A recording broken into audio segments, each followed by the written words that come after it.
of information to share with you. And to start things off, Dan Weaver, who is the Assistant Commissioner for Business and Support Services. Did I get that right? Another way of saying it, he's my boss. Is here just to welcome you and to explore a few ideas with you. Welcome. We're glad you're here. Dan? Thanks, Jane. So I have a microphone. Can you hear me in the back, or is it on? Yes? No? Good to go? Okay. First of all, y'all have happy faces, because when we have the public financial aid people here, they're grumpy. So it's nice to see some smiling faces. I think I'm going to move around over on this side over here so that I can see a little bit better. That's all right with everybody. I wanted to kind of give a little bit of an overview from a state perspective, because we're in some particularly difficult budget times, and I'm sure that all of you read the papers and see what's going on. We really can't hear you. Do I need to shout? Is that better? Come as closer to your mouth, perhaps. Is that better? We'll just put it right up here under my collar. Okay, is that better? Yes? I'll just talk like this. Okay. There we go. I know that having budget discussions at the beginning of a workshop is probably not the best way to get things started and to keep everybody with a smile on their face. So I'll be brief, but I wanted to give you a sense of kind of where we're currently at in the current fiscal year, how it might impact FY11, specifically around TEG. And then we're starting, we had our kickoff meeting yesterday to work on our 2012 and 13 legislative appropriation request, of which TEG is a key component of our strategy within the financial aid funding. So to kind of give you a snapshot of where we're currently at, we've been asked by the leadership downtown to take a 5% reduction on the current biennium, so that's 10 and 11. We put forward a couple of different plans to the leadership downtown. The first plan we put together essentially took all of the financial aid strategy, which is a little bit in excess of $1 billion from a statewide perspective. And we asked that the legislature and the leadership exempt financial aid from any kind of budget reductions. That was our first plan that we submitted. Very quickly, the LBB, who is the gatekeeper of information, sent us an email and said that your numbers don't add up correctly because you're not allowed to exempt $1 billion of your budget. So we resubmitted, including financial aid, as part of our 5% reduction. And we've continued, and this was in, I think, February kind of a time frame. We've continued to work with the leadership downtown to exempt financial aid from any actual reductions that might occur. So is this all making sense, everybody? Okay. Hopefully, even as soon as next week, we might be getting some guidance from leadership on what they will actually ask us to cut. However, it could go as late as into the fall semester, into the spring semester, before they come back and actually give us the number if we have to cut anything from financial aid at all. How this might impact TEG as you recall, there was no reallocation of TEG this year. We've also, as you've seen your reallocations, they're not quite up to what the appropriated amounts were in the book, because we've been asked to hold back some TEG funds, Texas grant funds, all of our financial aid strategy, including Beyond Time, if in case the legislature, the leadership, ask us to actually cut real money from financial aid. So there's a pool of funds that have been set aside, and TEG specifically. It is our hope and intent, and what we've continued to meet with the leadership of, that would be exempt from any cuts, and then we would be in a position to reallocate those funds to the institution so that you can make awards to students. That's kind of where we're currently at. everybody know what the projected shortfall for 12 and 13 is? This is I'll preempt your quiz, Jane, with a quiz of my own. Anybody have any guesses? 18 billion with a B. So it's a substantial shortfall that's being projected into 12 and 13. The coordinating board hasn't been given instructions yet on we haven't been given instructions yet on how we should craft our LAR, but we are planning for a 10% reduction in our overall funding from the legislature. And again, $1 billion of that is financial aid, and a little bit, 214 million, I think, is TEG. So it doesn't take much to do the math that says that likely we will have to put forward reductions in financial aid, and TEG will be part of that mix.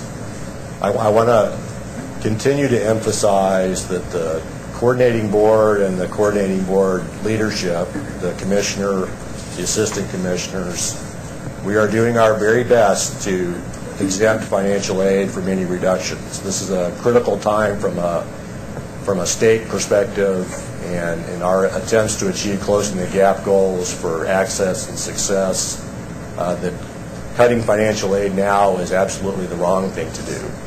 So I just want to make sure that y'all understood that that's the message that we're conveying downtown as you meet with your legislators and people in your district. Please continue to make that same message, because clearly all the financial aid officers, we all have a vested interest in making sure that our needy students have access to higher education in the state. Is there any specific questions around budgets that I could answer? And I don't want to get too off track on budgets, but I think it's important to give you kind of where we're currently at. Yes, sir. Is it your feeling then that if there is budget cuts, if it just be a temporary thing, and then in the future it may be able to go back, as opposed to this becomes the norm going forward? I haven't been around that long. I don't know that anything's normal, so I don't know that we would project beyond what 12 and 13 potentially could look like. I think the comptroller has one more round of revenue estimates that she will put out before the session, before she puts out the real one before the session starts.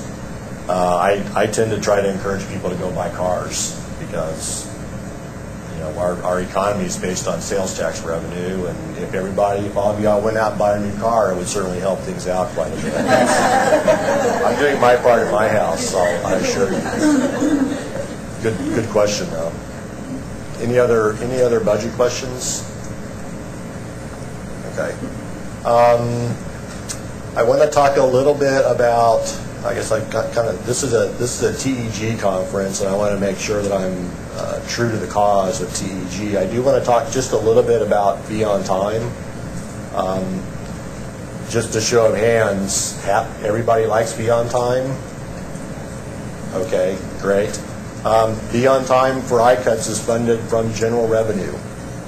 And I got an email this morning, actually, from the Legislative Budget Board person that deals with higher education, wanting to know how much money ICUT institutions used in Be On Time this year and what we're projecting for next year. As they're crafting the budget, as we're looking at LAR, your participation in the Be On Time program is limited by how much general revenue is appropriated for Be On Time. I just want to throw that out just so that y'all understand that as we're being asked to reduce and cut and look at alternatives for savings, we get put into a position of, would you rather have a TEG dollar, or would you rather have a Be On Time dollar? TEG. Okay. That tends to be what we put forward as well. However, there are a lot of folks that like Be On Time more than just straight grant programs if you're looking at it from a fiscal, financial perspective. So as we're crafting our LAR, we are going to be trading off TEG, Texas Grant, Be On Time, TEOG, financial aid strategies that are funded from GR. And we're going to, we'll be happy to take your input and work with you as best we can in coordination with Carol and her group. But ultimately, it's going to come down to making hard choices, and we will do our best to be sensitive to the needs of the students. I guess that's where it always usually boils down to. And let me ask you, be on time for this year, now that the reports are all out. Is there potential that there's going to be a reduction during the year on be on time? No. Just for the 11, 12, beyond? Well, just for 12 and 13 and beyond. For 10 and 11, the ICUT portion was less than what was general revenue appropriated. So, we didn't exceed any kind of thresholds. And when I look at beyond time numbers and we do allocations, that's the first check figure, is to make sure that we don't go over the general revenue appropriated amount. And we're well under that for next year. So we can ask for reallocation to be on time for this upcoming year then? You can always ask. Okay, thank you. All right. If you overlay, and because TEG's been around for a long time and it's well established, and Texas Grant is becoming well established, and Beyond Time is not well established, once you start getting students into the mix, you create a very, very large obligation to the state in the third and fourth year. And as we craft budgets and look at 14 and 15 on creating obligations for the state, we have to be sensitive to the fact that we can't flood the pipeline with Beyond Time students to create obligations for the state into the out years. We look at all those things, and it's part of our process that we do. So, long story short, you can certainly ask for more. I know that y'all would like to get more. We're trying to manage the Beyond Time money as best we can. Jane, are there any other specific hot topics? I'm going to kind of be in and out. Y'all have been dealing with Jane, Raphael, Lois, and Lynn for many, many years. I'm kind of the outsider a little bit. I'll be happy to come back before lunch if you have specific questions. Enjoy the day, I guess. Ask lots of hard questions, because the harder the questions are... Dan, you can leave now. Go. The harder the questions, the better the process becomes, and I'm a process kind of a guy. Can we turn off his mic? No, I'm in control of the mic. So thank you very much, and enjoy your day. Thank you, Dan. No, we'll put it down. Thank you. Okay. I have a few housekeeping chores that I need to go through just to... You realize how long it's been since we've had a TEG workshop like this? Some of you have been around long enough to have been alive when we had the last one. Some of you perhaps not. I think what's happened is when Texas Grant came along, we just got overwhelmed with Texas Grant. And TEG, which had been our largest program prior to that, became the second thought when we had workshops and we tried to cover what we could. So we're really pleased to have today dedicated to TEG and the private schools, and to try to get everyone on the same page and get everything brought back together. This is our opportunity to share information, hear your questions, find out what we have or haven't communicated well. So we're learning today as well. And again, we are very thankful and appreciate your coming to join us. A few logistics. If you haven't found them, the restrooms are nicely convenient across this hallway right here. One's for men, one's for women. And we were in Lubbock a while back, and I very casually strolled into the wrong one. So I just wanted to point out, be sure and look at the signs on the doors. If you go out to this hallway on the far right, there are vending machines, and you're welcome to go out there and get something to drink. One of my questions is, I made cookies for today, and had planned to bring them and have them here when you come back from lunch. If you're dying and didn't have any breakfast, we can start bringing them out this morning. Okay, we'll bring some out this morning, and then we'll finish them up at lunch. Okay. We plan to break for lunch at 11:30. Now that's early, obviously, but we want to beat the crowd so that you can go out, have lunch, get back in time for us to have most of the day for the workshop. You should have a map of the local restaurants. There are a lot of things within walking distance, but I'm not sure the weather's going to be very conducive to that. If you want to go out and get something and bring it back here, feel free to do so and just sit in the room and visit while you have your lunch. I would ask that you make sure your cell phones are in vibrate or silent mode. That's another trick of mine, is to get up here as a presenter and have my phone go off, which is not too cool. In your workbooks, everyone should have received a workbook, and you'll see blue dividers, and those are the dividers for the various sections of our workshop. So if you have any trouble seeing the screen up here, we are going to dim these lights again, but if you in the back in particular can't see the screen, every slide that we're using today is in your workbook, so you shouldn't have to strain your vision to see up here. We are interested in having open discussions, so if we say something that you don't understand, don't agree with, or have a question about, please raise your hand and let us address it at that point. We have 2 microphones that we can use to walk around and give the phone to the person with the question. One of the problems when you have a group like this is someone in the front will ask a question and the person in the back can't possibly hear it. So we're going to do our best to make sure everyone can hear all of the exchanges. Today's meeting is being recorded. Just wanted to let you know that. We're trying to experiment. We're trying to move in the direction of eventually maybe broadcasting our workshop so people who can't make the drive will be able to see the exchanges. So this is our first baby step in moving in that direction. We have some staff here that I'd like to introduce. You've met Dan. Lois Hollis is here. Lois, I can't remember your title, so. I am Special Advisor to the Deputy Commissioner of Business and Finance. Thank you. Next to her is Lynn Wheeler-Kenyon. We stole her from your group, and we're very pleased to have her on staff.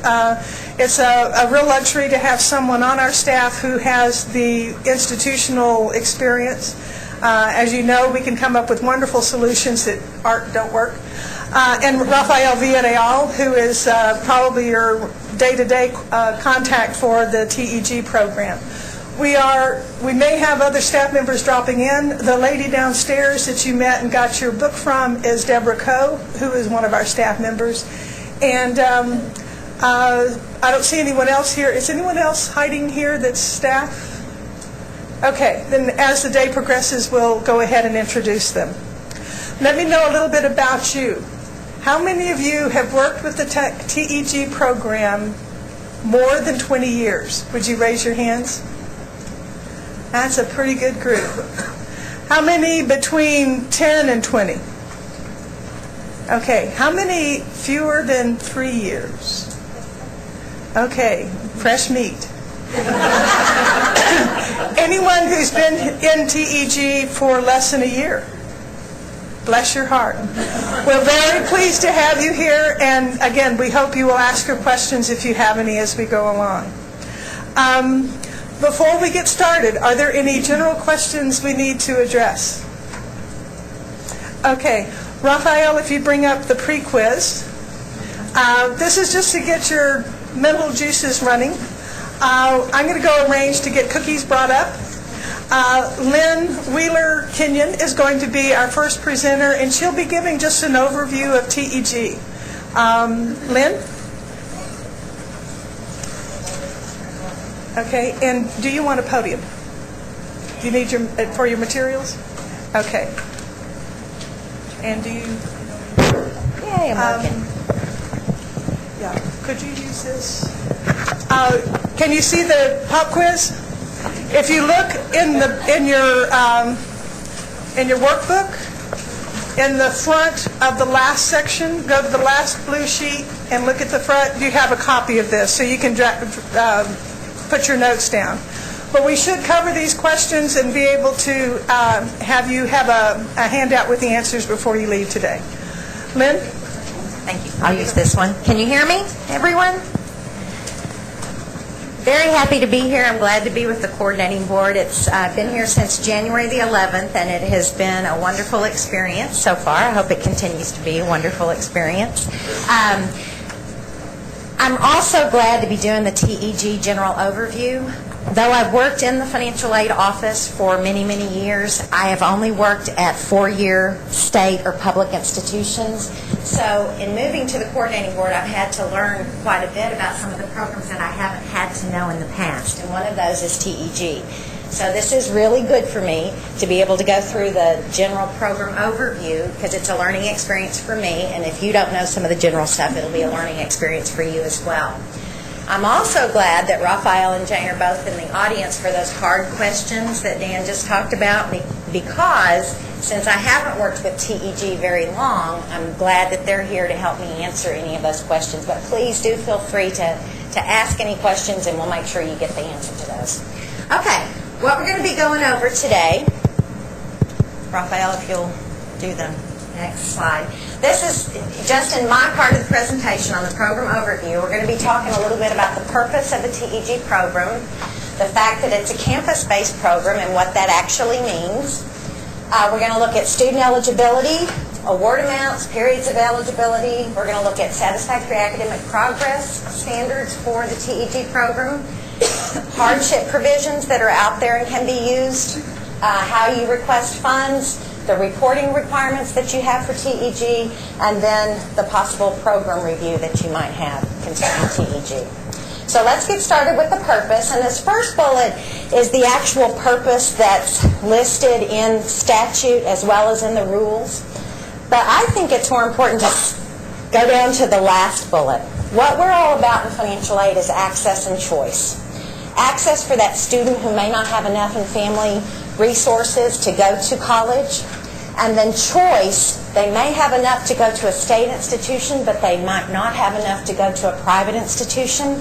I think TEG, the purpose of TEG, almost epitomizes that access and choice, because it's there to help make up the difference in what it costs to go to that private institution than a similar public institution. So it provides need-based grant monies to eligible students to defray that tuition differential.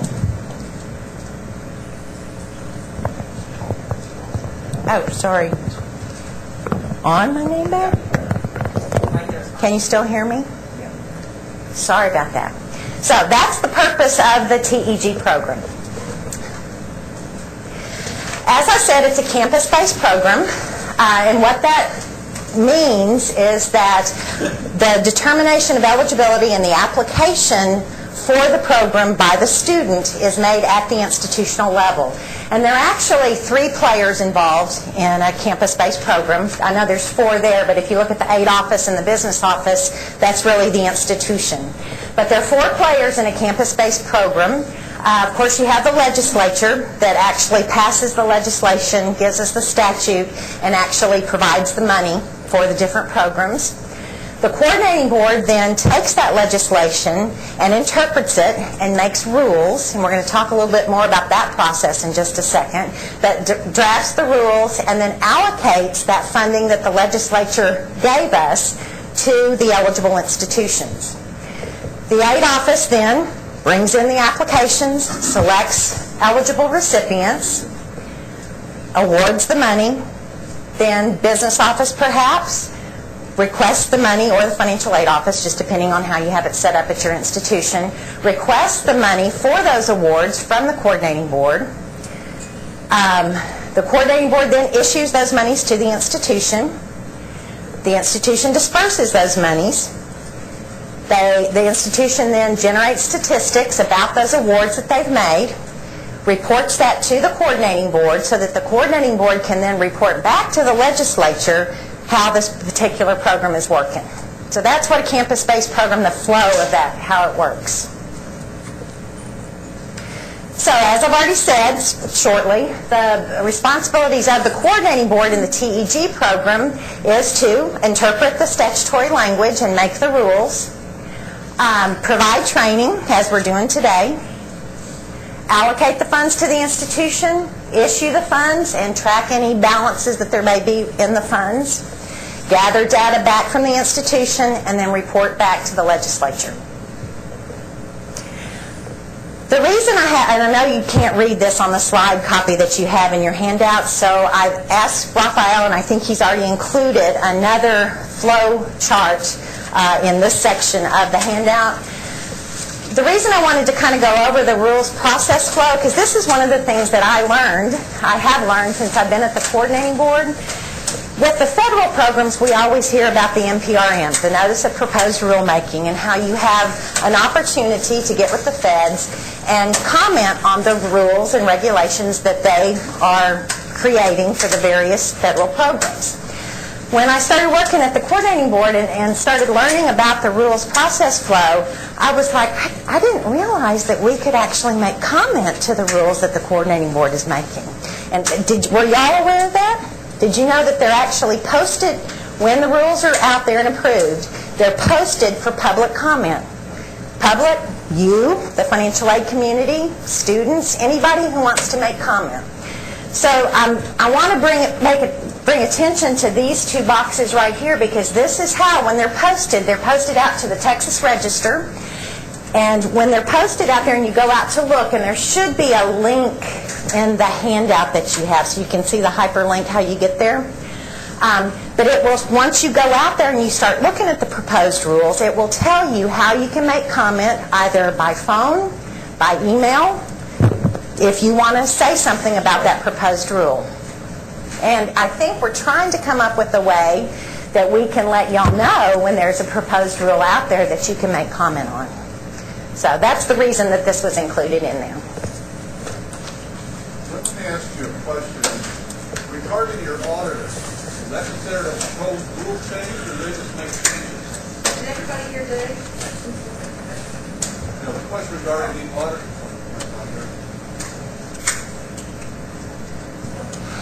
The question is regarding the auditors here. Do they go through proposed rules, or they just make the changes in the processes? Jane, would you like to? I'm sorry. What was the question?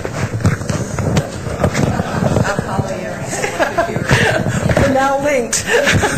What was your question, Dave? The question is, I guess bottom line is, do the auditors follow the rules, or do they make the changes on their own? And I'm really talking directly to the question this afternoon is, for example, what happened last year with the end of the TEG end of the year report.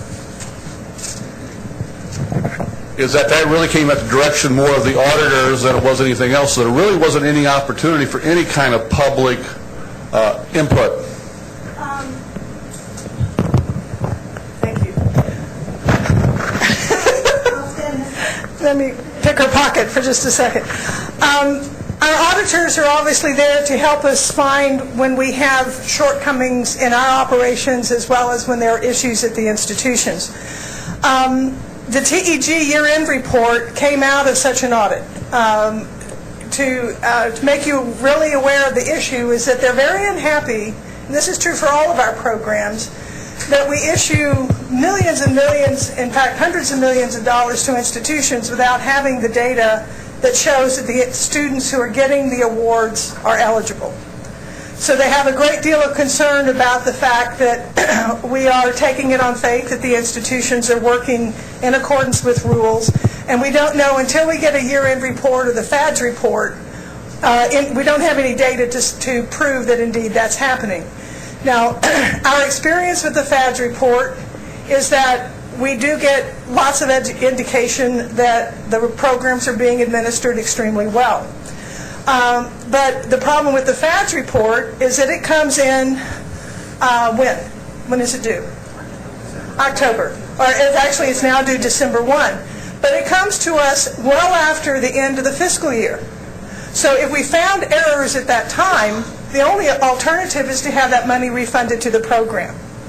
Whereas by having a year-end report, like we have in Texas Grant and TEOG. By creating a year-end report for TEG, we create the opportunity to identify errors while the year is still in progress, and that gives the institution the opportunity to transfer those funds to another eligible student or to an eligible student. We are on a learning curve as we find our auditors using the reports like FADS as audit tools. Now, those of you, again, who've been around forever, remember we used to get individual applications for every TEG recipient. Those were data entered, they were edited, they were rejected at that point, and no money was issued if there was any issue about the eligibility. And when we moved to the decentralized approach, where we send the money out lump sum, we really are in a position, until we get the FADs, of not knowing much at all about what happened with that money. So the year-end report is designed to bridge that gap, to give us some interim information, more than the lump sum that you were giving on the progress report. You know, the progress report said we made 120 awards for $5 million. That really is not a lot of information for us. So that's where the TEG year-end report's coming from. Our alternative, and there was a pilot run in the Texas Grant Program, our alternative looks to be getting pre-approval or verification of eligibility before we issue money. And we don't want to go back to doing that because it delays the delivery of funds to your students.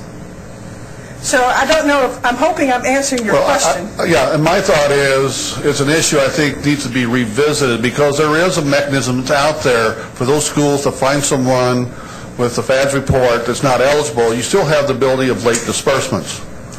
So you could still do that. Now, my thought is if a school has really messed up big time and there are big bucks out there, then that's a whole different issue at that point.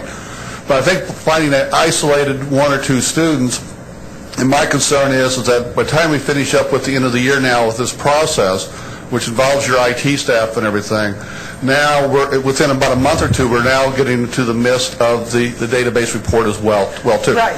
And I just wish that when that change would have come out there, we would have known while it was in a talking stage to have some input into that process. Well, and we can attempt to get you more involved in that process. As Lynn indicated, certainly as we propose rule changes, we typically bounce these off the Financial Aid Advisory Committee, so we get some school input. But in terms of having all of you know what is being proposed, we haven't done a very good job of that, and we can improve on it.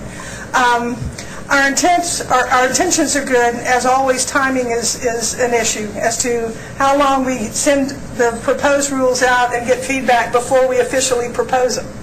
As it is now, we have to submit our draft rules for the July board meeting. Those have already been started at this point in time, and we just had our April board meeting. So we have a very long pipeline that we're dealing with. But yeah, we can improve and we can get you more involved in those upfront decisions. Whether or not you can change the decision to create the report is a question, but whether you can change the details of the report or something like that, certainly we would be glad to have that input. Long answer to but it's an important question.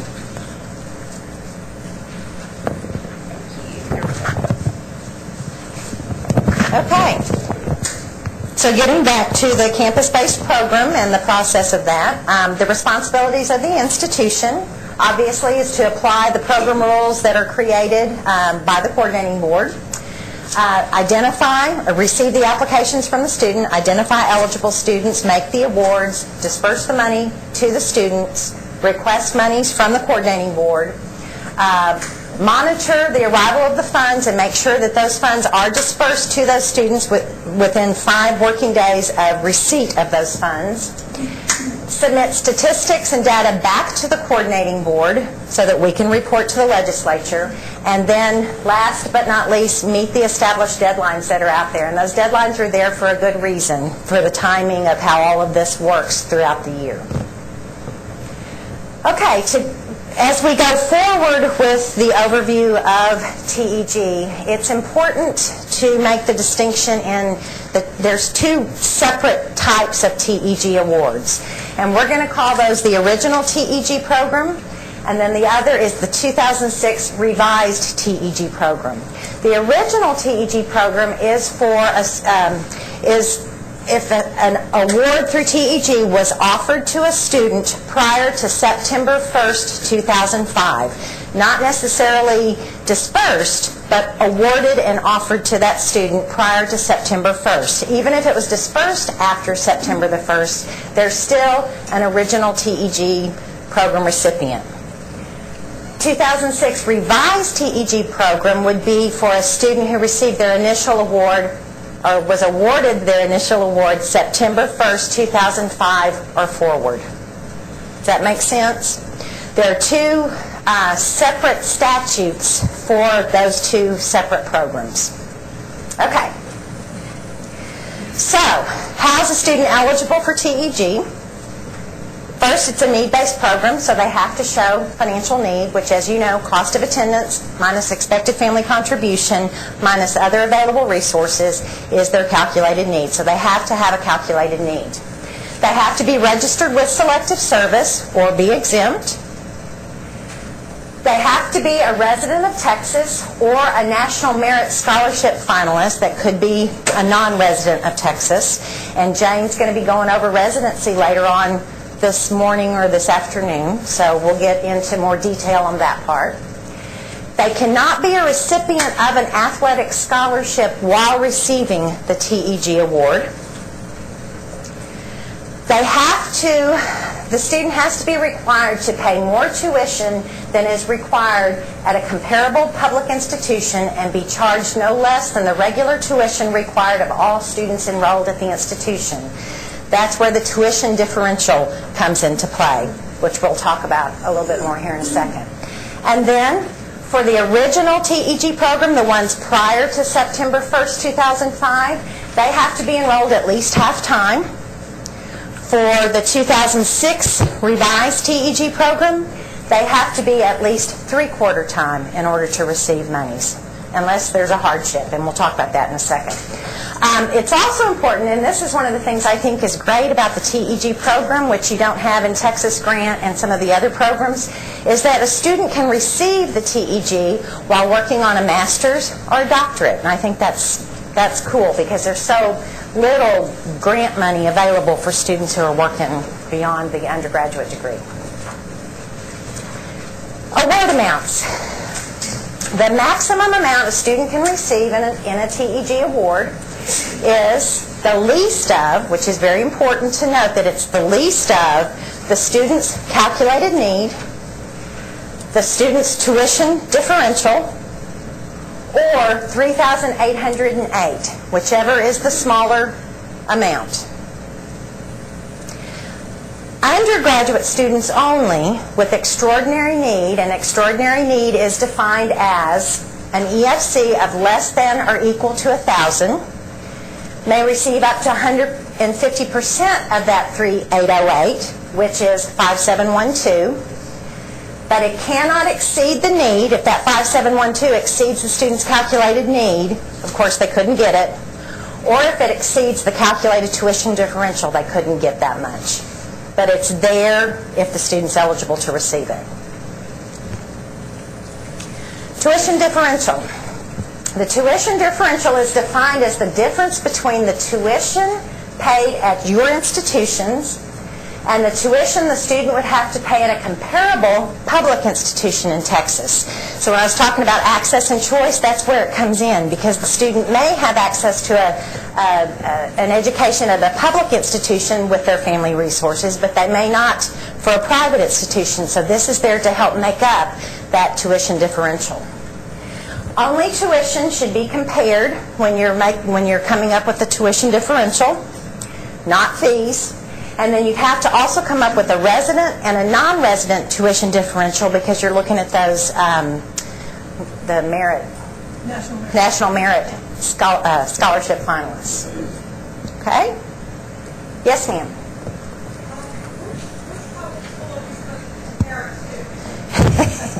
We thought you might ask that question.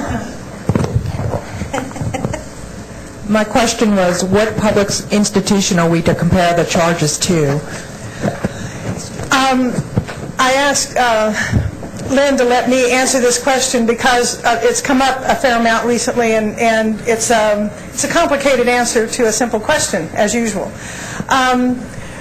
In the past, we've let the institution identify the comparable institution. We know of at least one institution who only awards TEG to associate degree recipients, and we have agreed that they logically would be compared to community colleges. Our two private two-year colleges are in the same boat. They are being compared to community college charges. Now, when we get to the universities that we're dealing with, for the ones other than that one school that's only awarding TEG to associate degree students, then we have to, again, in the past, we've left it up to you to identify your comparable institution. What we're looking into is some methodical way to handle this for everybody so that the approach is the same, the results are pretty much the same. We've had some conversations just within the last couple of weeks with Dan Weaver. I'm having trouble with names. My name is Jane. Right. Carol McDonald, and also some institution folk. But what we're trying to figure out is what is a good way to ID a comparable institution. For most of you, this is almost a moot point. Your charges are high enough that you don't really have to worry. If you look at the most expensive public university, there's a gap between you and your tuition and their tuition that's greater than $38.08 or $57.12. In that case, you put in those numbers, it would be easiest just to use the most expensive school and go forward because you know you're meeting that requirement. For those of you who have lower tuition rates, what we are looking into, and I'm sorry, I don't have a handout because we're still getting the details worked out, but what we're looking at is all of you are SACS accredited, and SACS has assigns levels to institutions based on the types of degrees that they offer, or the number of graduate degrees that they offer. And so what we have looked at, and we've done the same thing, we've looked at private institutions and public institutions, and let's say you're at level 3, we would take the level 3 public universities and find out what their average tuition is, and that would be what your tuition differential would be based on. Again, when we look at this, we don't find but a couple of institutions that are having any trouble with the 3808 or the 5712 gap. Most of you are not going to find this a problem. There are a few institutions who have worked really hard to keep their tuition rates down that are right on the margin, and those are the ones that we will be in touch with. When I looked at the numbers, it looked like no one had trouble with the 3808. But we had one or two institutions who would have trouble with the gap being 5712. Now, the numbers that we're talking about are for full-time, 30 hours a year numbers. So if they're taking fewer hours, you would prorate both the public institution rate and your own institution rates accordingly to come up with the tuition differential. But again, the big issue is that in the past, we haven't given you much guidance on this. And again, for those of you who've been around for a while, it didn't used to matter because there was only one kind of public school tuition, and it was statutory tuition, and it was in the law books or the education code, and so you knew exactly what you're trying to compare to. With the advent of designated tuition, where the public university can set a tuition rate that will be charged on top of that statutory tuition. That's how we got into this issue. That some of you, because your tuitions have not increased as much as some of the public institutions, have a couple of issues with that calculation. Okay, what we are hoping to do is get final approval of this approach within the next week or so and come back out to you with the final information. What we're also trying to address at this one time is that when can we come up with decent calculations to tell you? In the past, the only time we told you tuition differential numbers was when? Remember when you saw them? It was a needs survey. The needs survey had that information in it, but that's based on prior tuition and fee amounts, and you're doing it for the current year. So what we're trying to figure out is at what point in the time in the year do we have enough information to project what public tuition rates are going to be and give you a good number that you can base your calculations on for the following year. And what we have come up with is the same kind of process that's used to set the Texas Grant Maximum Award. It's information we get through a report that's due in December, usually gets finalized in early February. So that will probably be the earliest date that we will have these numbers to share. But again, if your tuition is significantly higher than the most expensive public institution out there, none of these calculations are things you're going to have to worry about. You know they're going to have enough tuition differential for you to not worry. Any questions on this? Have we overwhelmed you with information? Do you care? Yes, sir. So are you saying we just need to wait until you give us the number of the public tuition we should hear? What I would suggest you do, I know Get you're... him to repeat the question. Okay, would you repeat the question? The question was, should then institutions wait? There are a couple of institutions that we are already been notified we're borderline, and so the idea is we would just wait until you give us a number and then do the calculation? What I would suggest you do is, as soon as you get home, send me an email so we start an exchange, because you don't have to wait until we have the final decision done. Again, I think your institution is fine for the 3808. It's the exceptional need calculation that creates an issue. Yes. So you can award that one and then go back and do the exceptional if you wanted to. So we know you're hurting to get this information. And the truth be known, this whole issue of the designated tuition creating this problem was not something we had been tracking. It hadn't occurred to us that there would be some institutions whose tuitions were low enough to create a problem. And so we're trying to get it addressed as quickly as possible. And I do hope that we can have an answer within the next week or two. Okay? But your institution could go ahead and make the awards for 3808, which is the maximum from that angle, and it would only be your exceptional needs students that we'd have to go back and look in. Okay? Any other questions? Yes, sir. There was something in this differential about 75%. Could you explain that? Something about, I'm sorry, what was your question again? Here, just a second. In the letter that we received, there was something about 75% being tied into the tuition differential. Is that an email from, I'm sorry, did you send out an email about the tuition differential that used the 75% calculation?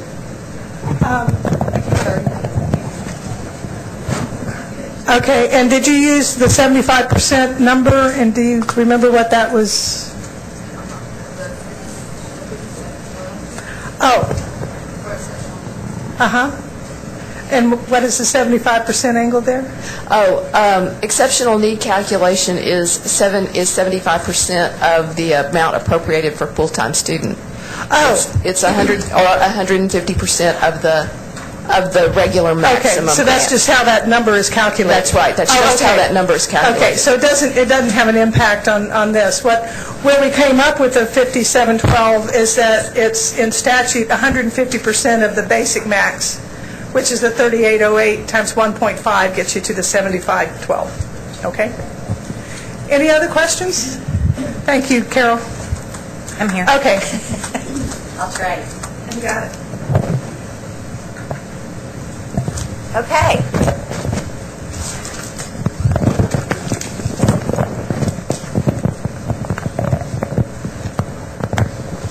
Okay.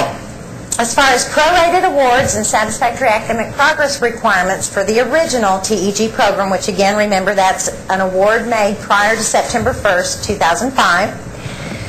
If the student is enrolled part-time, the award needs to be prorated, and the amount that you award for that part-time is based on the appropriate percentage of the semester's maximum award as you determine. As far as satisfactory academic progress is concerned on the original TEG program, it follows your individual or institutional satisfactory academic progress policy. On the revised program, which again, remember, is an award made September 1st, 2005 or forward, the initial award, prorated awards, because you can receive the revised award at three-quarter time, you can get the full award if they're eligible at three-quarter time. If you need to look at someone who's less than three-quarter time, it has to be made through a documented hardship situation, which we'll kind of look at here in a second. Three-quarter time on up, they can get the full award. Less than three-quarter time, it has to be through a hardship situation if you approve it. And again, it should be based on the appropriate percentage, if you do that, based on your maximum award as determined by the institution. Is the three-quarters time for undergraduates or graduates as well? It's for graduates and undergraduates. Isn't that correct? Three-quarter time, yes. Yay, I knew the answer. Okay, again, with the revised TEG program for satisfactory academic progress and periods of eligibility, as we all know in our satisfactory academic progress policies, there's qualitative measurements and there's quantitative measurements. As far as the quality, the GPA, after the initial year of receiving a revised TEG program award, you follow, for the undergraduate students and the graduate students, your institutional SAP policy. Once they receive their first renewal award, then it switches over to a minimum 2.5 GPA for both graduate and undergraduates. With completion rate, part of the quantitative measurement, after the initial award for both graduate and undergraduate, again, it's the institution's satisfactory academic progress policy to determine if they can get a renewal. After they've received their first renewal, to determine if they can continue for both undergraduate and, well, it's a little bit different for graduate, 75% completion of attempted hours for the year and completion of 24 hours for the year for an undergraduate and 18 hours for the year for a graduate.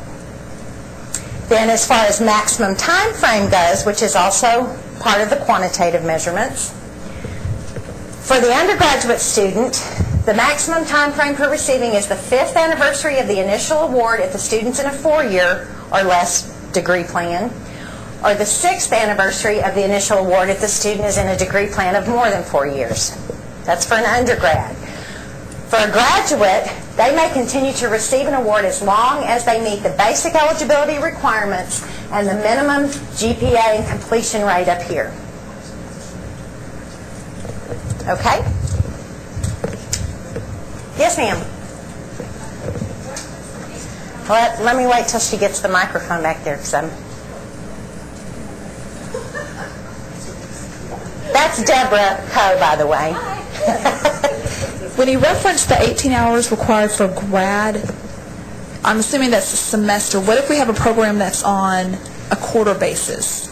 Is that still 18 hours? 18 hours is for the year. Right. But 18 hours on a quarter basis is different than 18 hours on a semester basis. And I'm not familiar with quarter. I apologize. My experiences with semesters. Here we go again. What she said is true for me, too. I'm not real familiar with them. But if you have, what you do is prorate. A regular semester is typically 16 weeks. Take your number of weeks times as a percentage of 16 weeks, and that would be the percent of the number of hours per semester. Does that help? I'm sorry, who asked the question? Okay.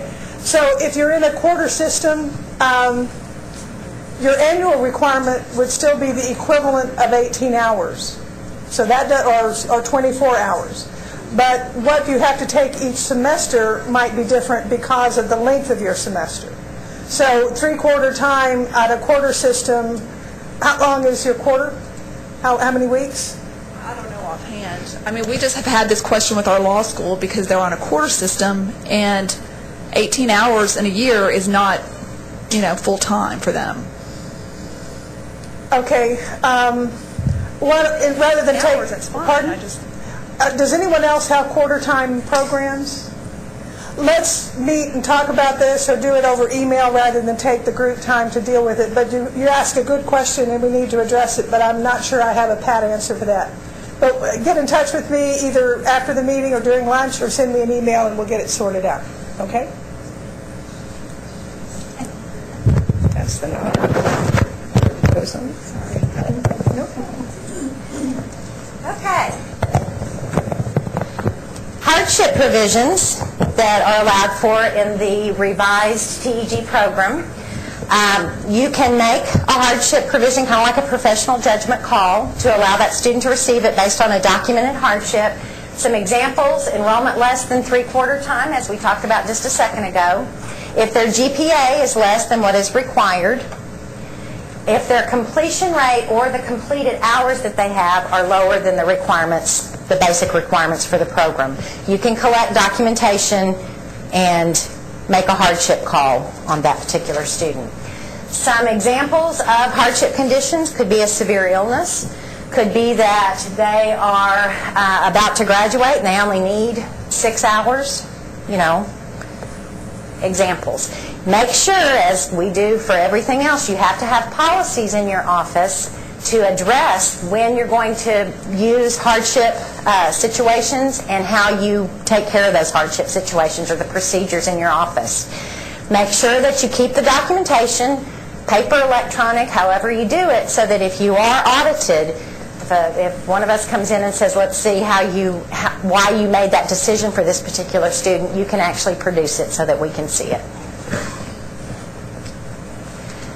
Requesting TEG funds. As you probably all very well know, and this was something that I was learning, you have to submit a funds request form, a FERF, to the coordinating board. I always like acronyms, to the Grants and Special Programs Office as you need it for current and immediate disbursements. We will then submit a voucher. Once we receive that from you, we submit a voucher to the State Comptroller's Office to request those funds via EFT. We will then, and I believe Raphael is the one that will let you know when that money, he'll send you an email and let you know when that money is going to be deposited via EFT and the date of that deposit. You then have to make sure that once you receive that money, that it's in and out and you get it to that student within 5 working days. And then as far as refunds, if a student withdraws, that's up to your institutional refund policy. Reporting requirements, and I'm just going to briefly touch on these because Raphael is going to be talking more in depth about the reporting requirements here in just a little while. There are basically 4 reporting requirements currently out there for the TEG. The needs survey, which is a student-by-student eligibility data used for allocation purposes, so we know how to allocate the monies that are available to the eligible institutions. There's then a progress report that gives us an update on how those expenditures are going, the amounts that we allocated to you to use, and if we have additional monies that we can reallocate, it's your request for the reallocation. End-of-year report is the student-by-student program year-end data, which Raphael is going to spend quite a bit of time on today because I understand that is new for the independent institutions. And then, of course, the financial aid database report, which is, again, student-by-student cumulative year data that's to be reconciled back to that end-of-year report. Program reviews. We will be conducting program reviews. Not, of course, every institution every year. It's going to be, we'll pick 1 or 2 institutions each year to go out and do a program review. Probably one of the tools that we'll use to determine who we might want to do a program review on will be the audit that you're required to, the independent audit that you're required to submit to the coordinating board. We may look at that. There may be other things that we use as well to determine who we're going to audit.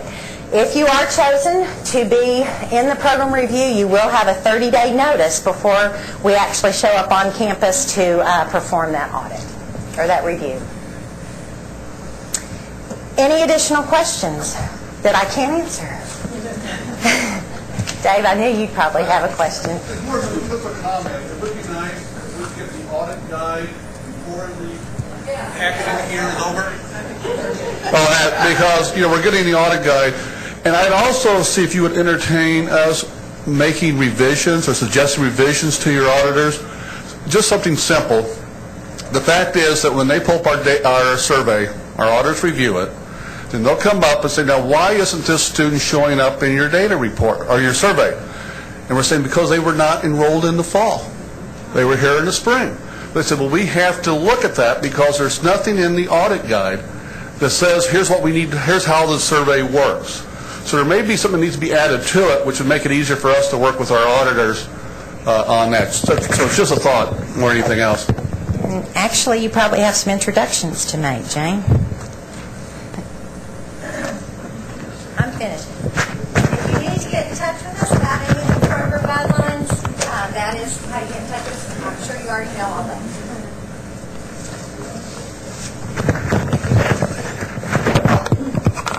Okay, can you hear me all right? I'm going to move up there. Thanks, Ben. Hey, for someone who hasn't lived in TEG until about, 5 months ago, I think she did a pretty good job. You played very well, like you knew what you were talking about. Actually, it's been great having her on board because she keeps asking these natty questions about why does it work this way, why didn't it work that way, and so it's made us look at things as well. We have 3 people who have joined us, 2 people who have joined us that I'd like to introduce. Actually, there's the third. The lady running around with the microphone is Deborah Coe. She's on our staff. And we have 2 of our internal auditors, our head internal auditor, Tony Tegby, and I'm sorry, Tony, I don't know your official title. Oh, my official title is Director of Internal Audit. Thank you. And I'm very happy to be here. We are not experts in the audit of TEG, so we're all learning as we go. Okay. Thank you, Tony. And with him is Ruby Garcia. Also a member of the auditing staff. Good morning. I'm the Financial Performance Auditor. I also have an IT certification, and we are very fortunate and grateful to be invited to join you in the training. Thank you. At TEG. Thank you. Welcome. Okay. We plan to break at 11:30 so you can get to lunch and get back before the crowds get back. And we brought out the cookies, so if you need to go get a cookie to tide yourself over, you're welcome to. What I want to do is go ahead and open the subject matter of residency with the understanding we'll come back and really get into this after lunch. But you won't have anything else to talk about at lunch unless I give you something like residency to chat about. So if you would go to the sheets just beyond the first, I guess the second blue sheet, and you'll see the slides. Now, if you will turn back to page 9 in that section, you'll find that pages 9 through 11 are actually a worksheet for the case studies that I'm going to go through with you. So if you would go ahead and pull those out so you can take notes as we go along with the discussions, I think that you might find that to be worth your while. I'm using a different set of slides for residency that I've ever used before. I realized the last time I talked about residency is that I tended to spend all the time in theory and not much time on the individual cases. And it occurred to me that the theory is fine, but until you start thinking in terms of people, it's kind of hard to figure out how it applies. So we're going to spend most of our time on residency today talking about cases and then hopefully generalizing from those so the rules start making sense to you. Really, if you are hungry, feel free to go get a couple of cookies, bring them back to your seat. However, if you take the cookies and then leave, we've got a problem. Okay. Okay, first slide, or next slide. Success lies in the details. The thing about residency is you've got to look at the circumstances of the student. First case, Joe moved to Texas to attend college 3 years ago and has been paying non-resident tuition at a public institution ever since. He feels he should be able to be classified as a resident and pay the resident tuition rate. Is he entitled to do so? No. The fact that he has been here to go to college is a temporary reason for being here. It's not the basis for establishing a domicile. And these are magical words that we'll be using as we talk about residency. So that's good. What are the next case? Beth has lived in Texas with her grandmother since she was 6. Will she be classified as a resident when she enrolls in the fall? Very likely she would be. There's some questions that need to be answered before you know for sure, but it's very likely that she did. One of the implications is that, as you think about this, is okay, she's been here, she graduated high school, she's going on to college, but that statement doesn't really tell you that she graduated high school or got the GED, and so, again, the devil's in the details, is figuring out what you need to ask to know that your answers or your conclusions are valid ones. Next slide, please. Okay, this is my attempt to be graphic in terms of showing this. There are 4 paths to residency. The first 2 are a lot easier than the last 2. And so one of the themes that you'll hear me talking about is whenever possible, use the first or second approach. Go to the third and fourth approaches when you have to. The first approach applies probably more to the public institutions. Do you have a lot of incoming transfer students from public institutions? You do have some? Okay.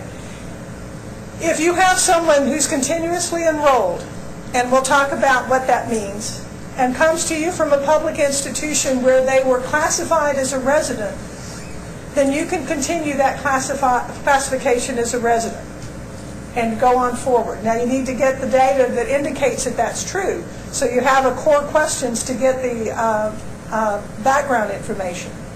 But if it's a continuously enrolled student coming to you from a public institution where they were classified as a resident, then at your institution, although you gather the information, you can basically automatically classify them as a resident as well.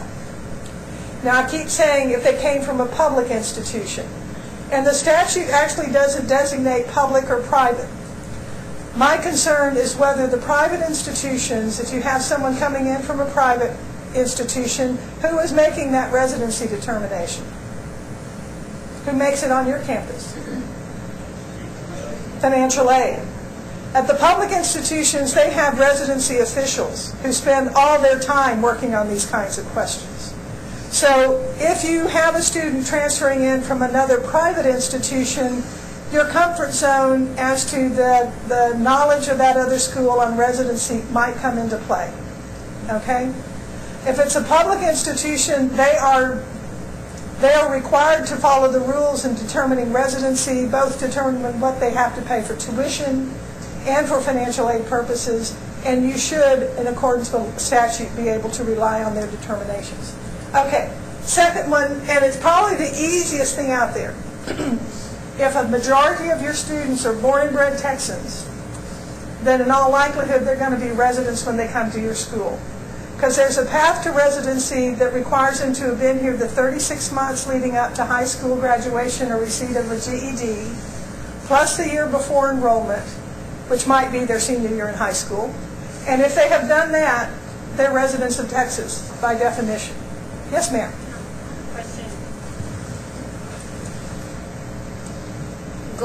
Going back to your continuous enrollment. Yes, ma'am. Because at the public universities, you're saying we could use their residency, but do they not give the military? Okay, and that's a very, where you're coming from is a good question. The important thing is to know they classified them as a resident, not that the student paid resident tuition. Okay? There are 2 ways you get to pay resident tuition at a public school. One is you are actually classified as a resident. The other one is that you are a non-resident, but you're given a waiver that lets you pay the resident rate. And that applies to all of the military stationed here and their children. So if they're here with the military stationed here, they're getting to pay the resident rate. But you don't know from that they are residents of Texas. So what you need to find out from that previous school was how are they classified, not what did they pay. Okay? Very good question. Yes, ma'am. Jane, I had an interesting situation come up this last week from a public institution who's questioning us on a prior student because of the fact that we don't charge different rates for resident or non-resident. And so they're denying the student state grants or residency because we don't distinguish between a resident and non-resident. And so, well, you know, and at the same time, I mean, how are we really supposed to... So you have a student who transferred from your school to a public institution. Right. Okay. And, you know, that's up to the student. I mean, he's dealing with that other school. But at the same time, I just think it's interesting that, you know, the public schools need to recognize that some private schools don't make a distinction between resident and non-resident tuition cost. Well, and that it is based on the residency. What the public institution has to do is start with the residency core questions, give the person a chance to prove that they're a resident. The fact that they don't accept the continuous enrollment angle doesn't keep the student from having all of the options of proving being a resident otherwise. They just have lost maybe that easy way of doing it. You might be able to argue with that school that you do make a residency determination in the financial aid office for the purpose of awarding TEG, and that may be what they're looking for. But you know, you're absolutely right. You don't differentiate in your tuition charges and whether you're a resident or not. But that's really not what you pay for tuition. Isn't the question? It's whether you meet the specifications in statute for being a resident. And you have to convince them is that you've made that determination. Or if you can't convince them of that, then the student submits the core questions and that school makes their determination. But the student certainly has the right to prove eligibility as a resident of Texas. Okay? The third approach, one of the things that you might have noticed in talking about routes 1 and 2, I haven't used the word domicile. Because domicile starts coming into play when we get down to those last two paths to residency.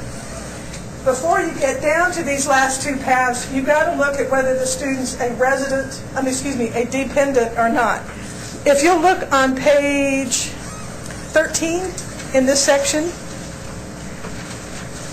you'll see a kind of funky little short thing with arrows.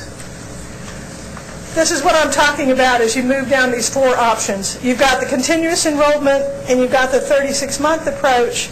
And then before you can go anywhere else, you've got to find out whether it's a dependent, in which case it's the parent's information that's relevant. Sound familiar?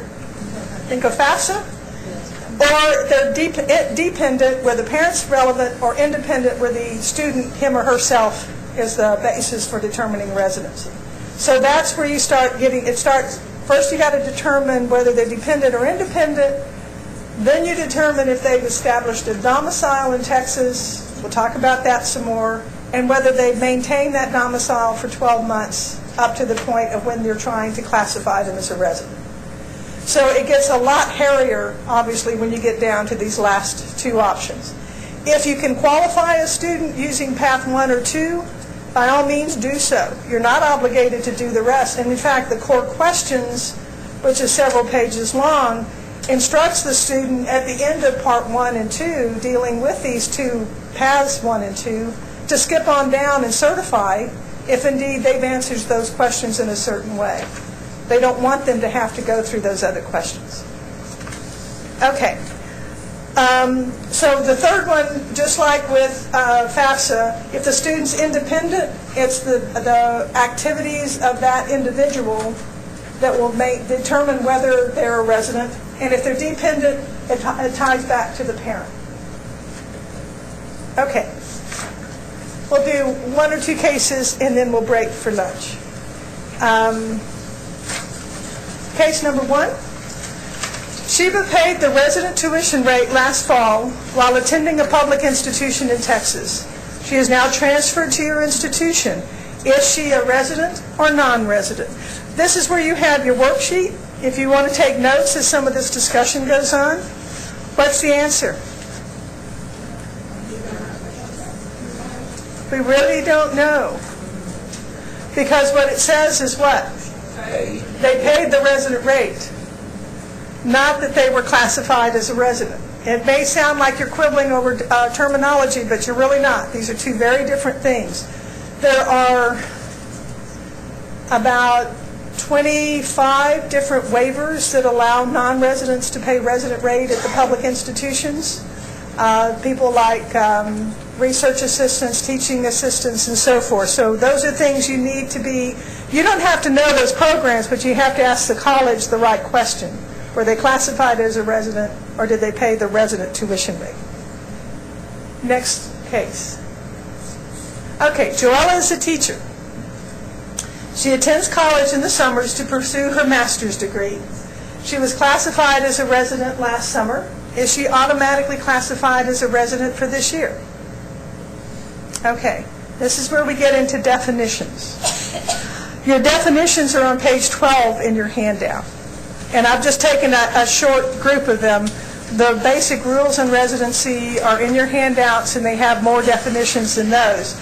But what we have to look at is what is continuous enrollment?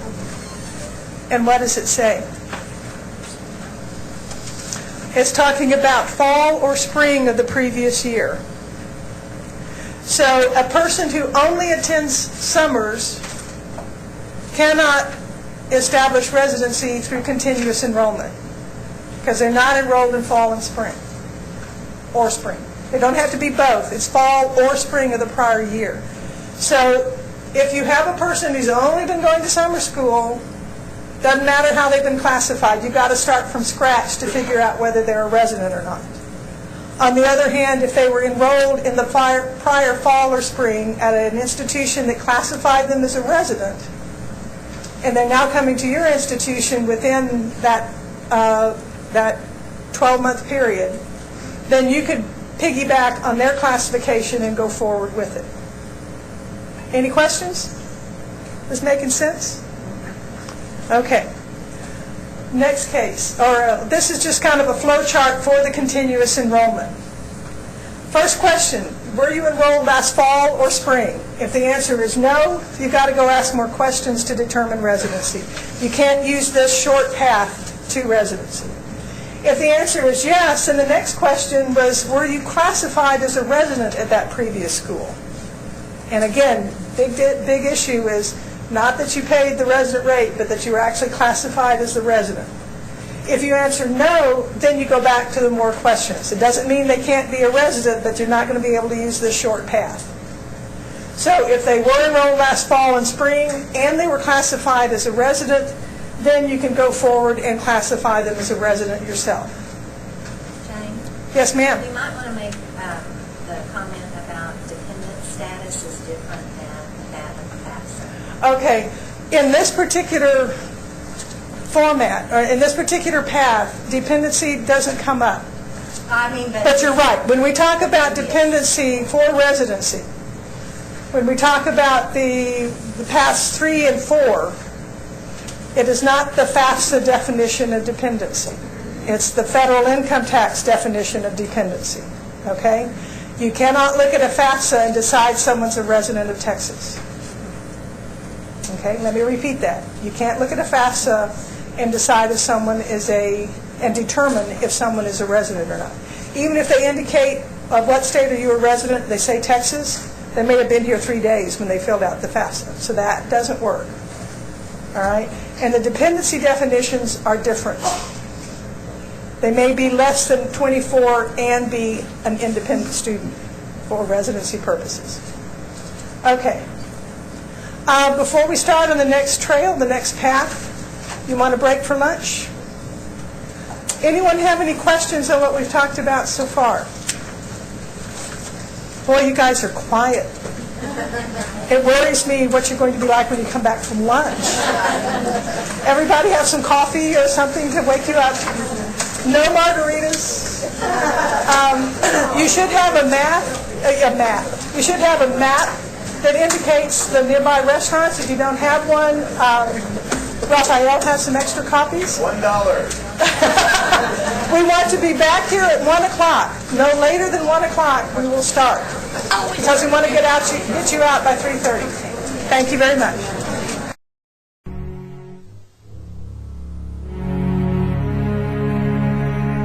We'll get ready to get going again.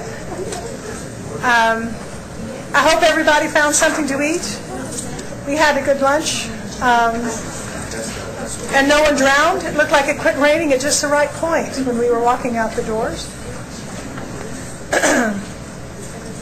There are two people here that some of you, we have a lot of new faces here. There some of you may not know yet, and you need to be familiar with them. It's Carol McDonald and Elizabeth Putoff from ICUT, the Independent Colleges and Universities of Texas. Why don't you two stand up for just a second and let them see you?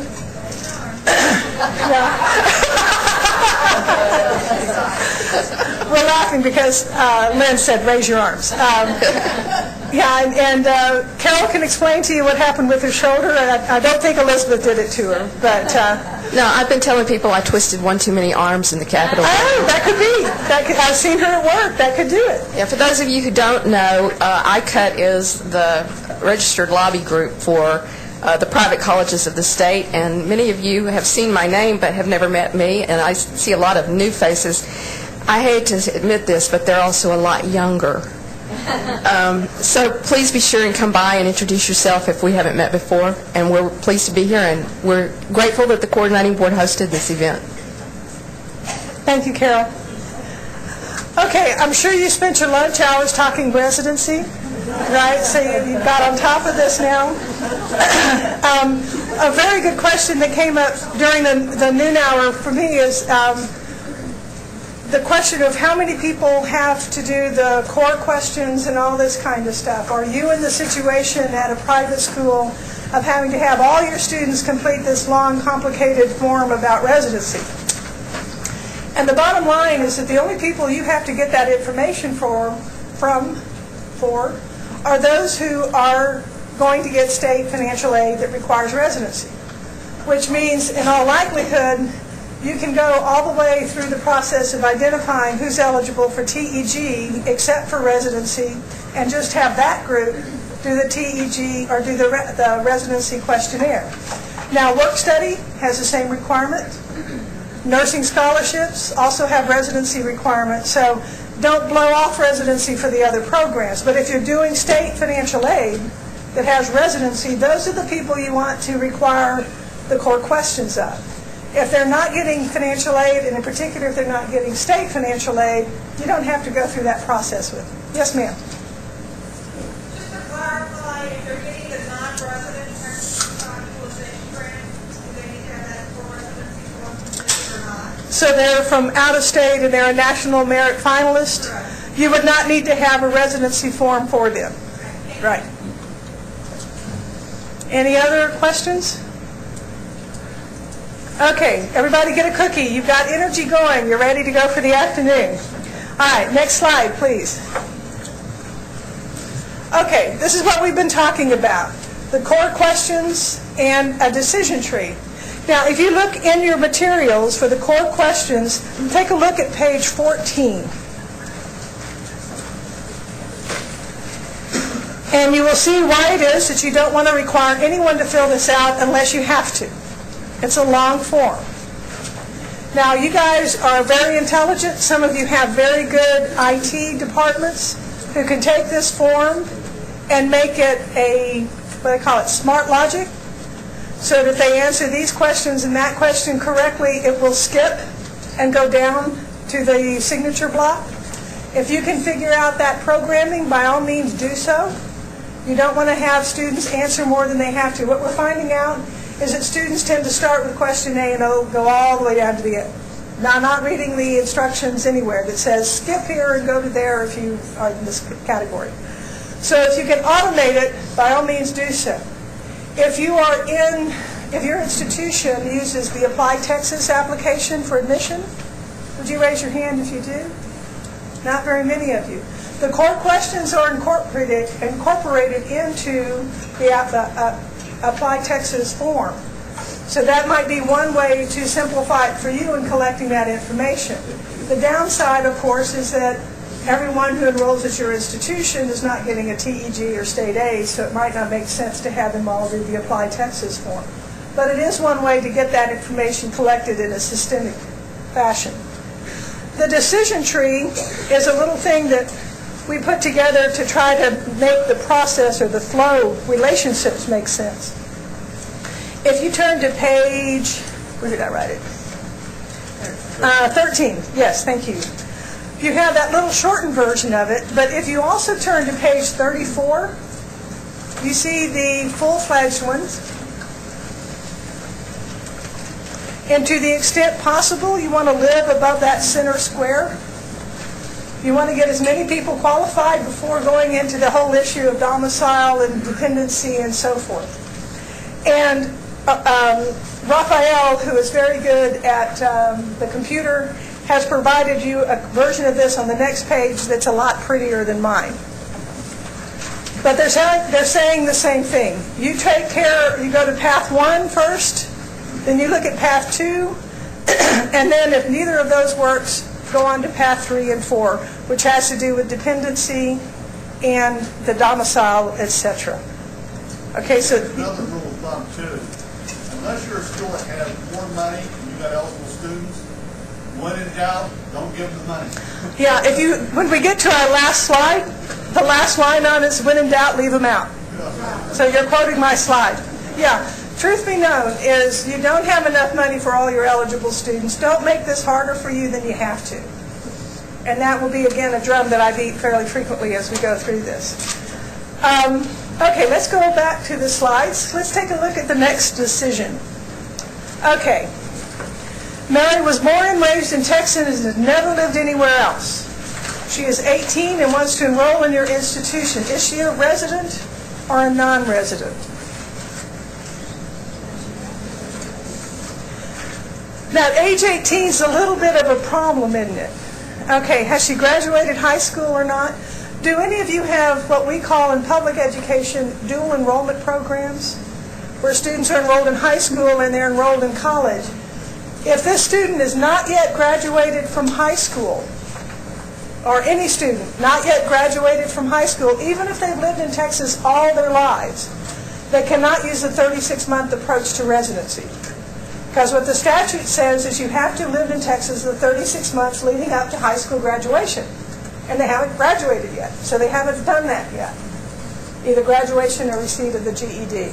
So if you're dealing with dual enrolled students, you can't live in path 1 or path 2. You've got to get on down into path 3 and 4 for them. Okay, that makes sense? Okay, if she has graduated, and she's been living in Texas since she graduated, then she is what? She'd be a resident. And notice, this isn't asking what's going on with their parents. It isn't asking if she's a dependent or independent. It isn't asking about domicile, all that kind of stuff. The 36-month approach is the simplest way of identifying a resident in Texas, because usually you can use what to prove it? What document could you use? High school transcript. Okay. All right, next slide, please. Let's go back, if you will. These funny little funky things at the bottom of your slides. What I was trying to help you do, and you got them on in your handouts, is that this, are they continuously enrolled, classified as a resident, 36 months plus the year before enrollment, high school grad or GED? These are what? These are the little decision issues you've got to, and this is kind of like a checklist that you go through to figure out whether they qualify. If you can live on the left 4 blocks of that little spreadsheet down there, you're doing great. But once you can't qualify a student through that, then you get to the dependent or independent, and then you get into the domicile. Okay? Next slide, please, ma'am. Please, sir. Sorry. You're welcome. Okay. Renee has lived in Texas all her life, but when she was a junior in high school, her parents moved out of state. Renee stayed behind and will graduate with her friends this May. Next fall, when she enrolls, will she be a resident or a non-resident? What do you think? Right. Good. Why is she a resident? She's been here the 36 months. She will have been here the 36 months leading up to high school graduation and the year before college. Now, one thing that we're not touching on here is whether she is legally in the United States, whether she's undocumented or not.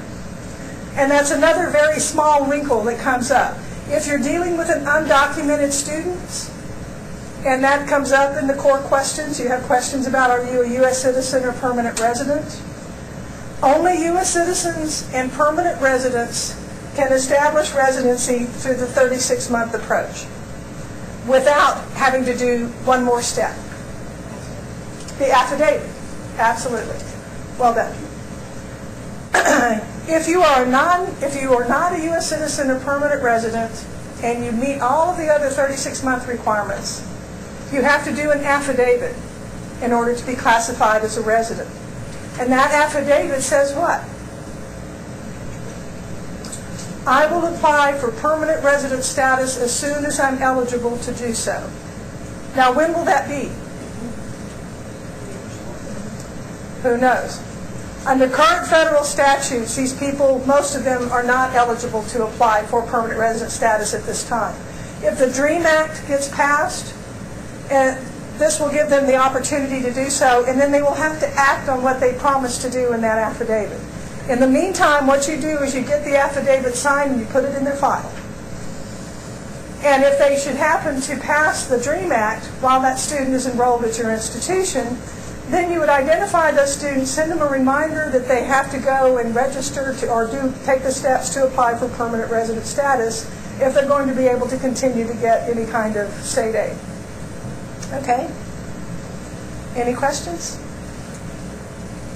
Okay. Next slide, please.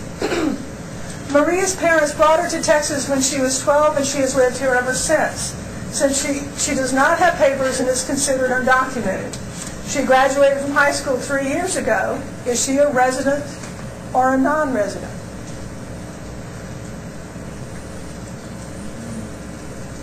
Okay, has she been here 36 months leading up to high school graduation? Okay. Was she here the year prior to enrollment?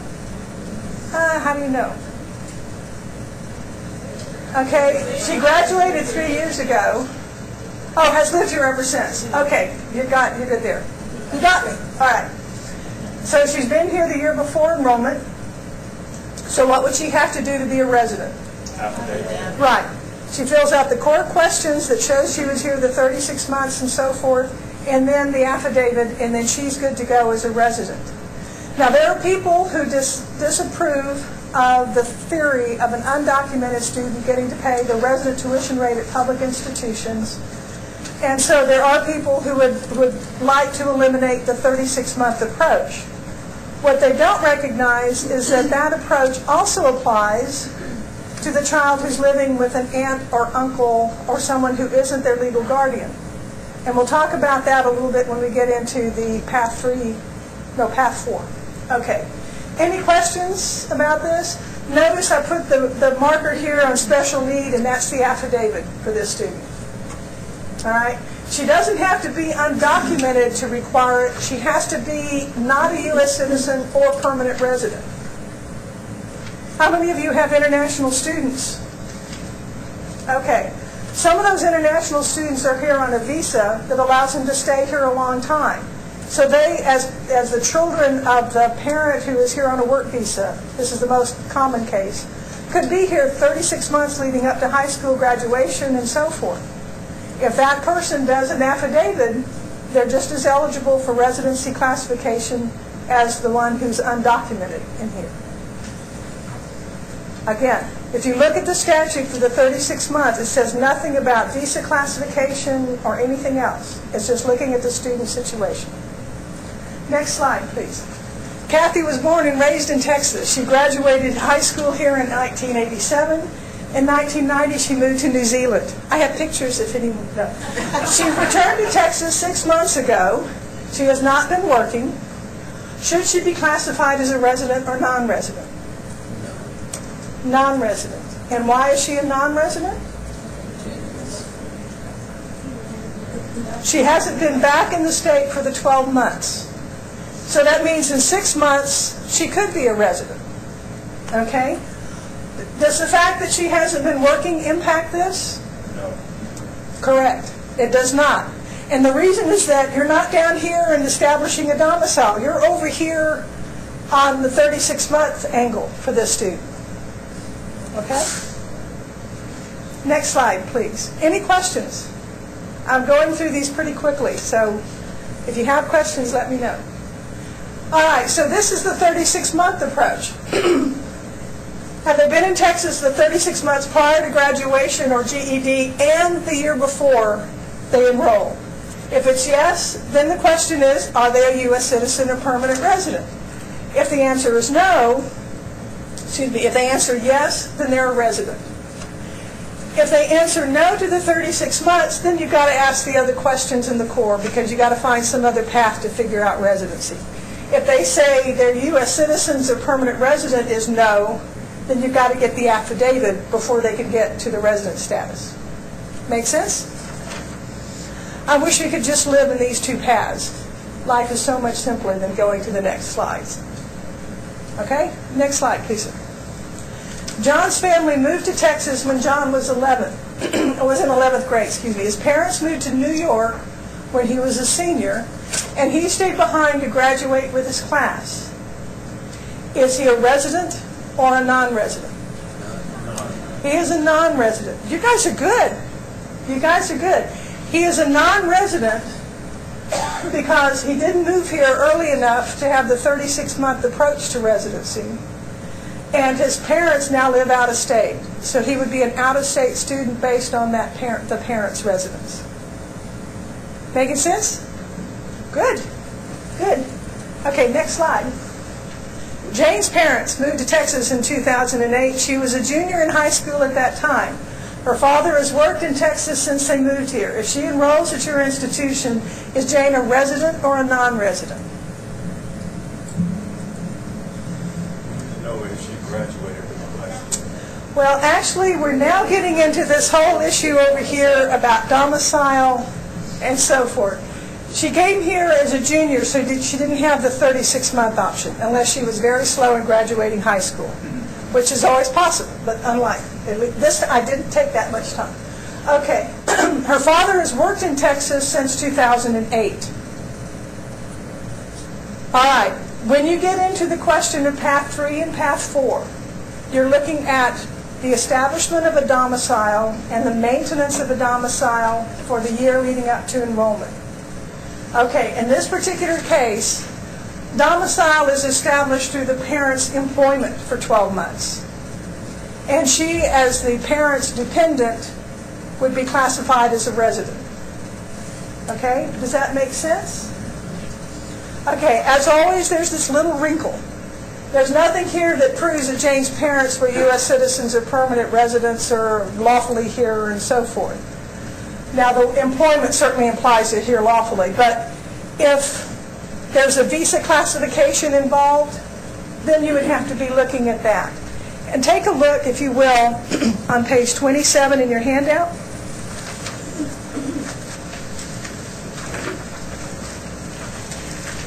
What you have there is a list of visas. And the visas that in the far right corner say yes are visas that would allow an individual to be in the country long enough to establish a domicile. If they have one of those visas that says no, then they could be here for years and never qualify as residents. Okay? So this is kind of in your hip pocket. You need to know that they're eligible to domicile. And again, if you're getting the core questions, that question is asked. Are you a U.S. citizen or permanent resident, or what is your visa classification? So that gets you right to this table so you can figure that one out. Next slide, please. Connie's parents moved to Texas in 2008. She was a junior in high school and chose to stay behind. Her father has worked in Texas since they moved here. If Connie now moves to Texas to go to college, would she be classified as a resident? How is her father different from Jane's father? They're the same, right? The father came in 2008. He's been working here since. If Connie is the dependent of the parent, just like Jane is the dependent of her parent, this parent has established residency for his or her children. whether that child is in Texas at that time or not. So the fact that Connie stayed behind and graduated with her friends doesn't undo the fact that her parent moved here, established a domicile, and is eligible to be classified as a resident. Does that make sense? Okay. If you look in statute, it says that the domicile of a child is assumed to be the domicile of the parent. So in this case, the fact that the parent came here, even though the child stayed behind, would allow that child, as soon as she got here, to be a resident and go forward with that. Now, if the parent had been here just for 6 months, the child would have to wait until the parent had established a domicile before she could get reclassified and be a resident after that. So she might enroll in your school for the first term and be ineligible for TEG, but in the second semester be eligible to get it because by that time her parents would have been here long enough for her to be resident. Okay? Ooh, you guys are quiet. George is independent. He moved to Texas 3 years ago. He has worked for IBM in Austin ever since. Enrolled in a public institution a year ago. Is he a resident or non-resident? Pardon? He's a resident. Yeah. Now we're talking now probably about an independent student. So again, we have this question looking here. Is this a dependent or independent? The prior two scenarios that we looked at were dependent on the parents. This guy is independent, moved to Texas, started working, has worked for a couple of years, definitely established a domicile. And so he would be eligible to be a resident. Okay? Guys are being quiet. Is it making sense? Boy, I'm doing a good job. Okay. Or you had a really good lunch and you're coasting. Okay. Mike moved to Texas 3 years ago, just like George had a moment ago, and enrolled in an institution. And he's been working for about 6 months for IBM. Is he a resident or a non-resident? He's a non-resident. Right. Okay. The difference between these two people is whether they have worked in the state of Texas for a 12-month period. And if you will turn to page, momento por favor, 32, what you have is a page from the rules, residency rules, and it talks about domicile, establishing a domicile. For most of your kids, most of your students, if they're independent, they're going to establish a domicile by living in the state and working in the state for 12 months. Can work study do that for them? No. Work study is too closely tied to them being here as a student. If they just come here to go to school, they don't lose their residency. Like if you went off to Indiana to do some graduate work, you would be considered a Texas resident attending an Indiana institution. That's the same is true for that person who came here and just started going to school. In this particular case, he's only worked for 6 months, and so he could not have had the time to establish residency. The other thing that's going to come up, and we had a question during the break about this, is that does it matter how much he's working compared to how much he's going to college? And the answer is yes. Okay, you have a student who's going to school full-time, and he's working 5 hours a week. Has he established a domicile in 12 months? Has he shown an intent to make Texas his permanent home? Not really. Now you start ooching up the workload, getting it to half-time, three-quarter time, or full-time, then that student has a strong argument that, no, I maybe came here to go to school, but I've now decided this is where I want to live. I've started working here, I've established a domicile, and I should be reclassified. And that could be a very legitimate thing to do. A lot of subjectivity. When I talk to public school staff about residency, the first thing I say is residency is an art, not a science. And the reason for that is you've got a nice group of rules, and the kids are not nice enough to follow the rules. They go down this rule and then kind of go off to a corner and then on up here, and you're having to read between the lines to figure out what their status is. In this case, he hasn't worked long enough, he's a non-resident. In 6 months, depending on how much he has worked compared to how much he's been going to school, he might be eligible for reclassification. Okay? Next slide, please. Lynn was born in Texas and lived here with her family until she was a junior in high school when her parents moved to New Mexico. She just graduated from high school. Is she a resident or non-resident? That's a trick question. Where did she graduate? Did she graduate in Texas or in New Mexico? If she graduated in New Mexico, she's a non-resident. If she stayed behind and graduated in Texas, she might go through the 36-month thingy. Okay, so she gives you a transcript that shows she graduated high school in Texas, had been here in those grades leading up to graduation. She's probably a resident based on herself, regardless of what's going on with the family. Okay? Next slide, please. Raphael is independent. He moved to Texas 18 months ago to go to work for Dell. He was laid off after 10 months, and it took him 3 months to find another job. He wants to attend a college to improve his work skills. Could he be classified as a resident or a non-resident? And this, again, is a very subjective call.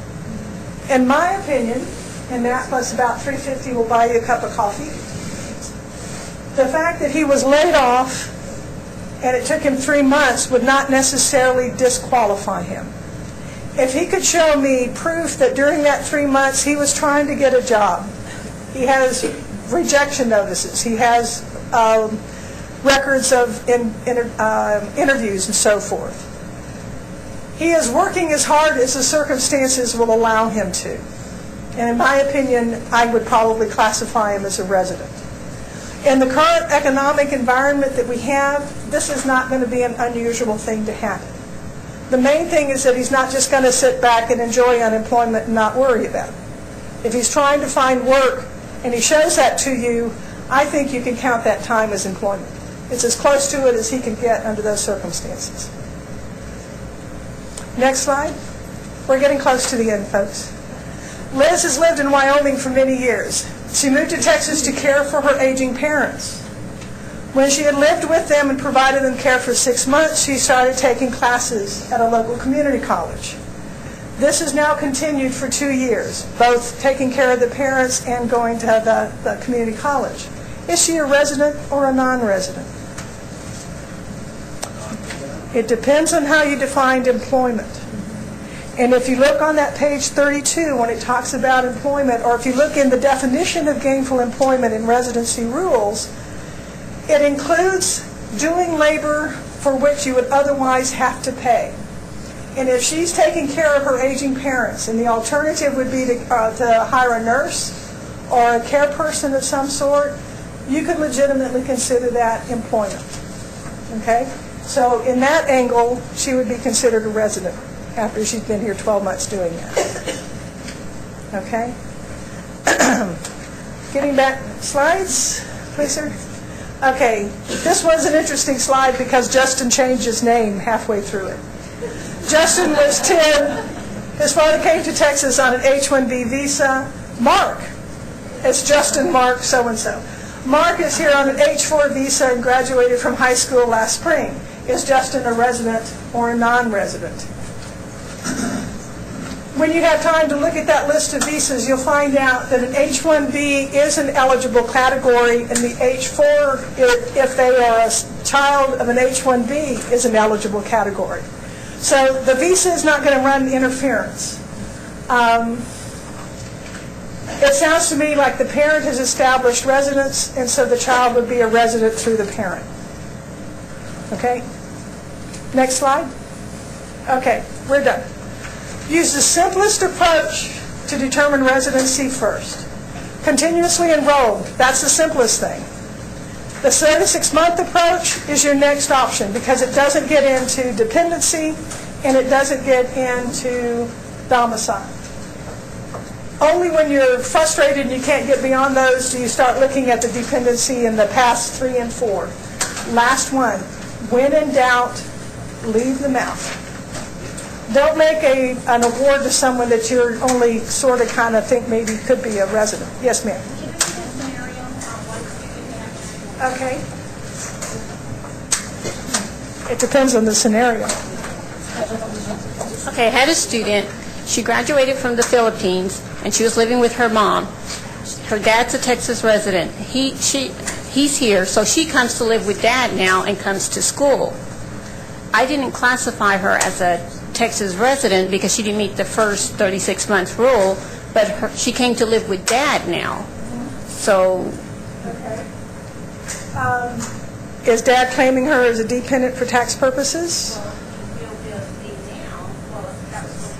I never classified her as a resident, but he didn't the first time when she came here. But when she started living with Dad, then yes. Okay.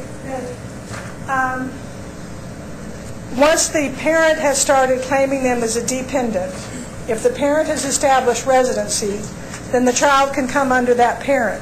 So I think you're right. The first year they couldn't, because probably she was claimed as a dependent by the mother who was in the Philippines. But once her dad here started claiming her, then he becomes the one under which she could establish residency. Okay? I didn't know I could change that, but I never gave her. Okay. We won't tell her. But the truth is, I mean, residency is complex, and these kinds of things come up. You've got parents who are divorced, and one has custody every other year. That's an impossible situation. Go to another student under those circumstances. You don't have enough money to have to mess with that situation. Okay. Yes, ma'am. Is there a form similar to this core questions that can be used specifically for grad schools? Because they get all confused with those. The question is whether there is a different set of core questions for graduate students. And truth of the matter is no. Lois, the graduate Common App, uses the same questions as the undergrad. Really what's happening is that the current statutes really looks back to what happened in high school. And so it's the same set of questions. Yes, ma'am.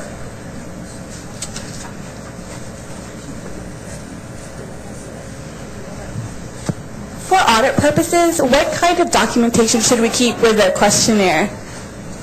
I was hoping to sit down before that came up. Documentation is an issue of comfort zone for you. You will find some people who want documentation for everyone that they make this decision for. One way of looking at it is if you were audited and they want to know whether this person is a resident, they might ask you to go back and get that high school transcript to prove that that was an eligible classification. Now, the core questions were designed for the purpose of minimizing documentation. To get people into answering the pattern of information, you spot the anomaly, and only for those get documentation. But I personally, of course, have never been in your seat where I'm making these decisions, but I would probably want to get documentation at least for a random sample of the people who come through, so the word gets out that we don't just accept your word for it that this, that, or the other is taking place. I'd probably get a copy of the visa classification, some document that shows the visa classification, if that table comes into play. And I would probably want to see a copy of the high school transcript. Most of you get high school transcripts anyway, don't you, for the admission process? Get your admissions office to share them with you. Don't check it off the list that you have a high school transcript. Take a look at it and see if it shows that they've been here those 36 months. And then that by itself probably is enough for the 36-month approach. All right? But it really is a matter of comfort zone as to how much information you feel you've got to have in order to be comfortable in making those decisions. Okay. Do we want to give them a 5-minute break? Why don't we take, let's say, 10-minute break, which gives you just enough time to run across the hall, come back, or run to a vending machine and back, or have a cookie. And then we will start on reporting. Thank you very much.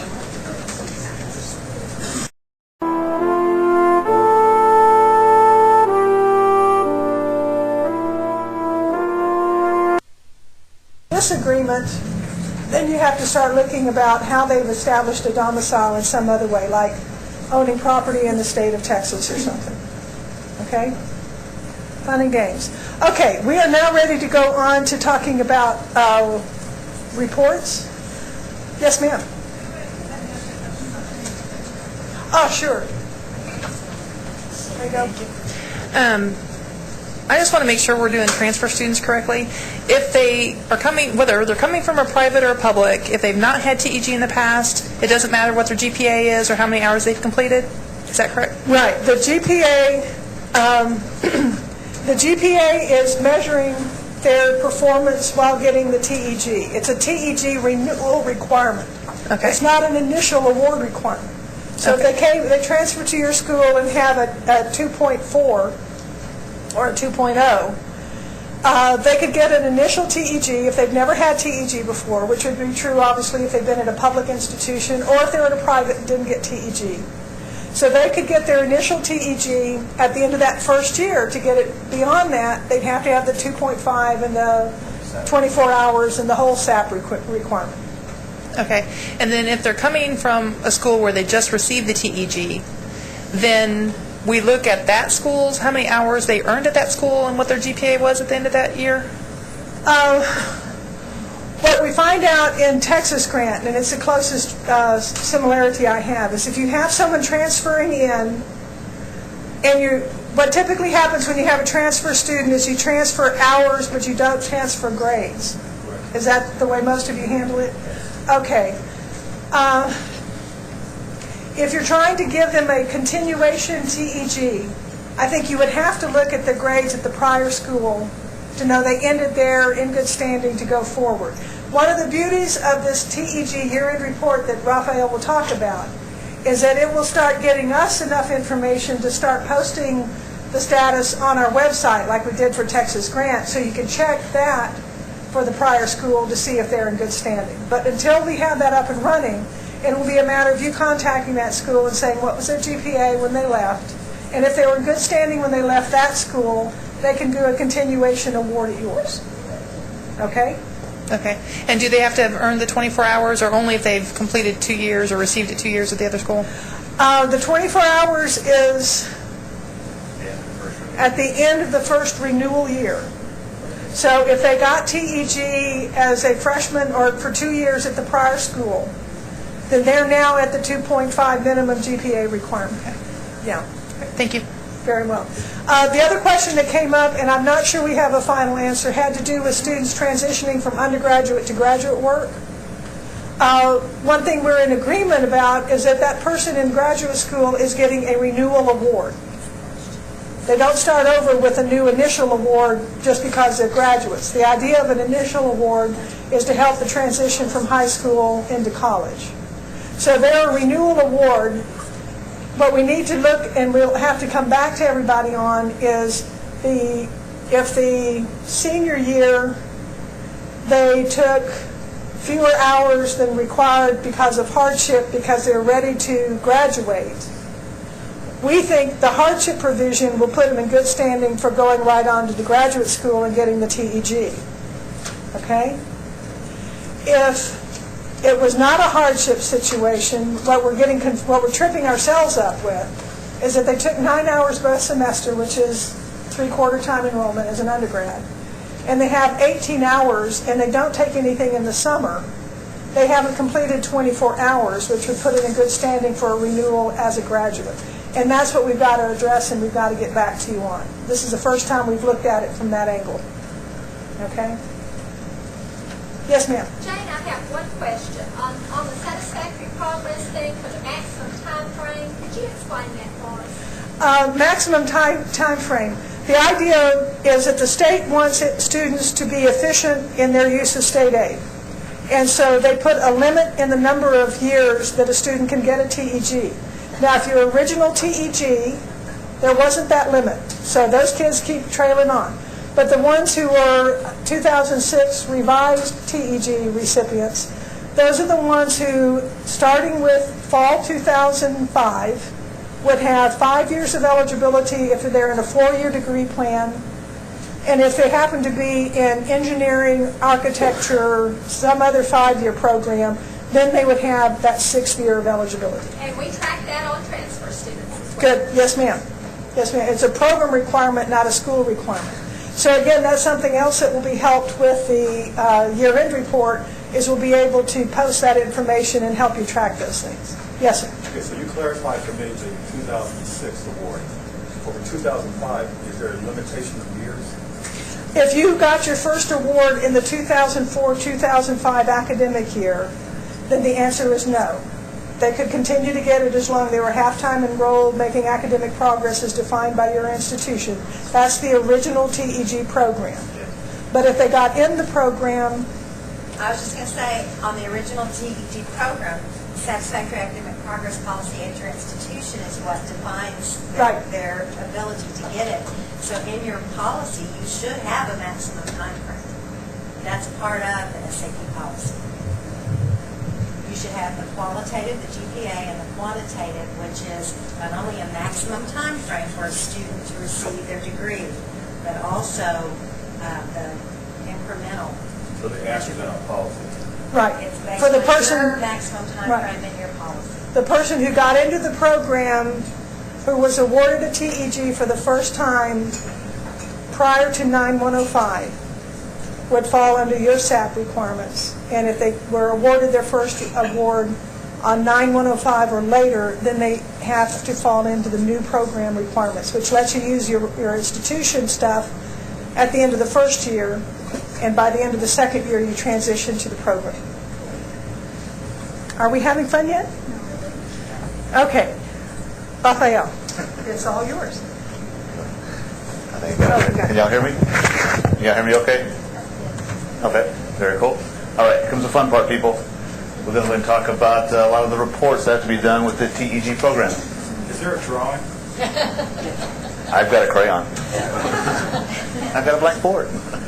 Now, what we're going to do in here is discussing the reporting purposes. Initially, as you can see here, that all the different reports that we utilize for the program, what we do is we use the reports to it provides the agency data for collecting funds, for allocating funds among the institutions. It provides the proof that recipients, it's going to start providing this proof that recipients are meeting program eligibility requirements, and that it's also going to provide us a means of tracking student periods of eligibility, what we just talked about. Again, revisiting the program definitions that we went over earlier. Again, original TEG program refers to the program as authorized by statute prior to the amendments of 2005, adopted in 2005. Anybody who was offered their initial TEG award prior to 9105, even if that includes students offered their initial award prior to 9105 for the 05-06 year, those students fall under this particular program definition. And then 2006 revised TEG program. Again, anybody who was or will be offered their initial TEG award on or after 9/1/2005 fall into this category. Progress report. Now, what we do with this particular little report here is we use it to survey how y'all are utilizing your funds, kind of get like a little status update. What's happening? How much have you spent? What's happening here? The submission deadline each year for this report, of course, as you remember, is February 20th. At that point in time, on the deadline, institutions lose any remaining funds that have not yet been dispersed. And again, only those institutions that have had a full disbursement of the original allocation are allowed at this point in time to request additional funds to be reallocated funds. Just a little quick clip on that one. Now this one's the needs survey. Okay. Data from this survey is actually used to determine the amount of TEG funds that are going to be allotted to each school in the following academic year. What we do is take a percentage and calculate percentages and break that down from the appropriation for the next year and calculate it in that manner. And again, the data that we used here is also used to support program funding requests that we submit to the legislature. In other words, we need more money. See if we get it.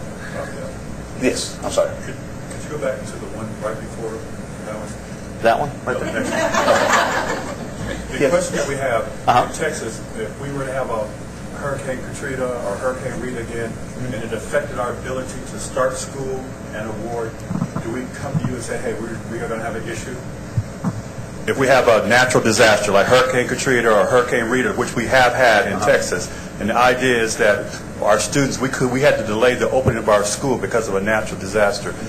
Does your February 20th date, do we ask you in writing to extend that date for us? We could work with it, yeah, but it's something, just let me know what's going on with a situation like that. I have to talk about it with my executive staff, stuff like that, to make sure so we can allow something like that. But there's always that option. Doesn't hurt to ask. The worst I can say is no. But yeah, we can give that a try. Something like that, definitely. Please let us know about that. Okay. All right, now some of the information that's asked for on the needs survey.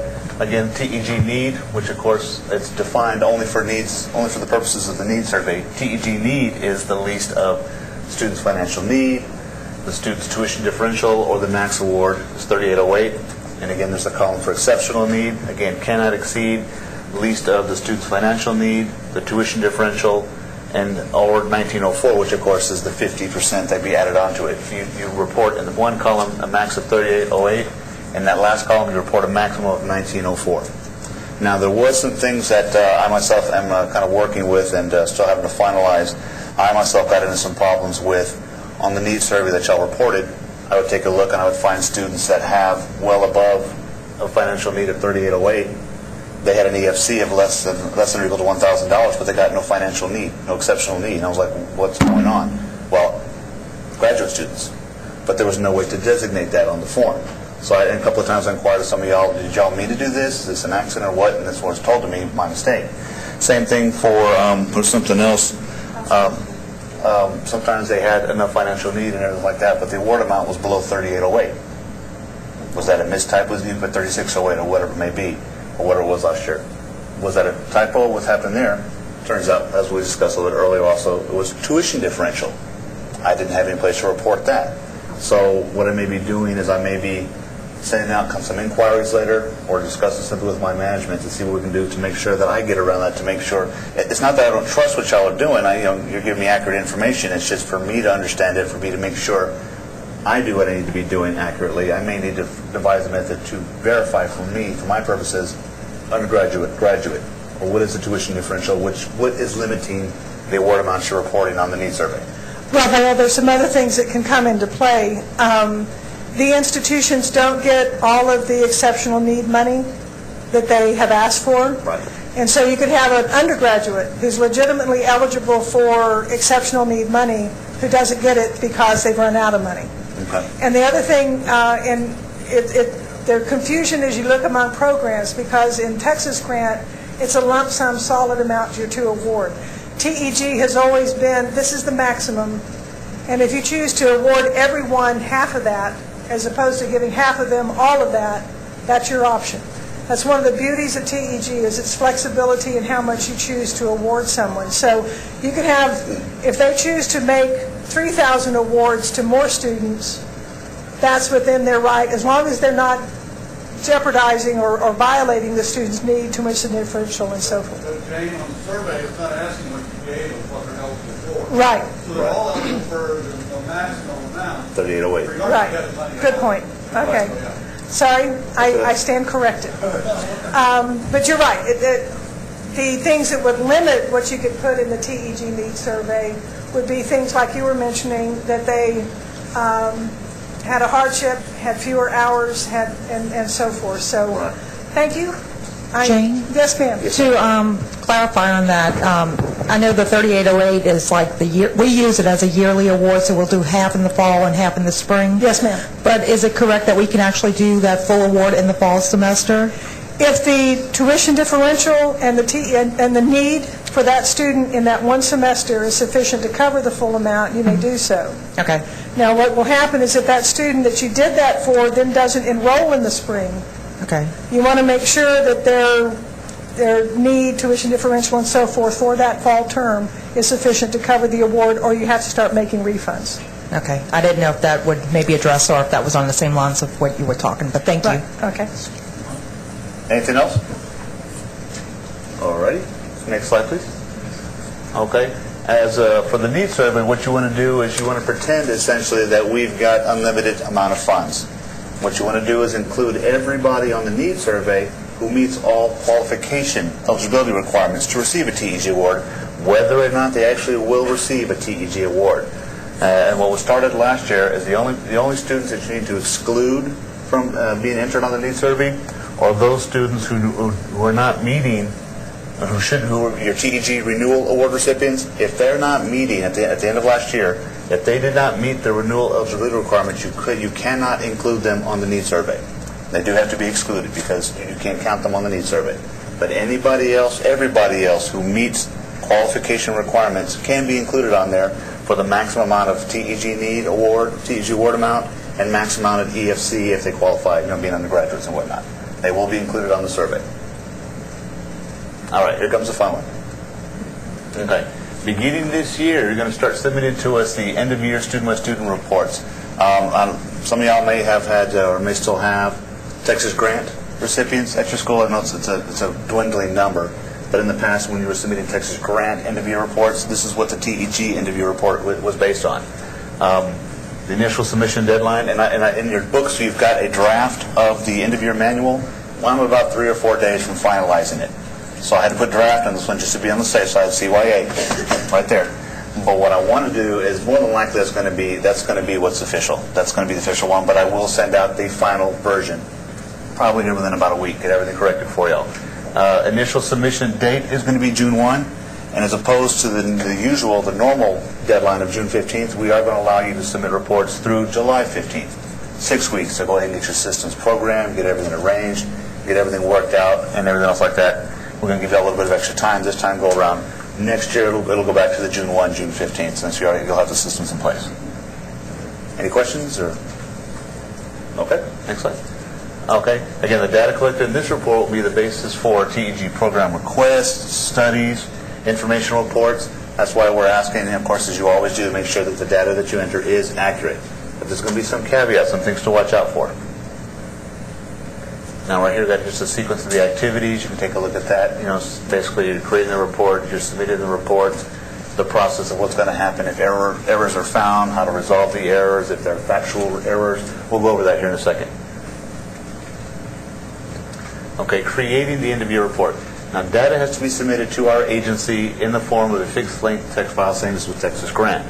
What you do is you are able to create the report, your data structure, in an Excel spreadsheet, and then convert that to the fixed-length format. And in the directions, as you see in the manual, I've provided directions on how to do that to make it easier for yourselves to get the data in the appropriate format. Now, unlike Texas Grant, which does have the online entry system, we're not going to have an online entry system for this report. I'm afraid it's going to have to be a file submission. Okay.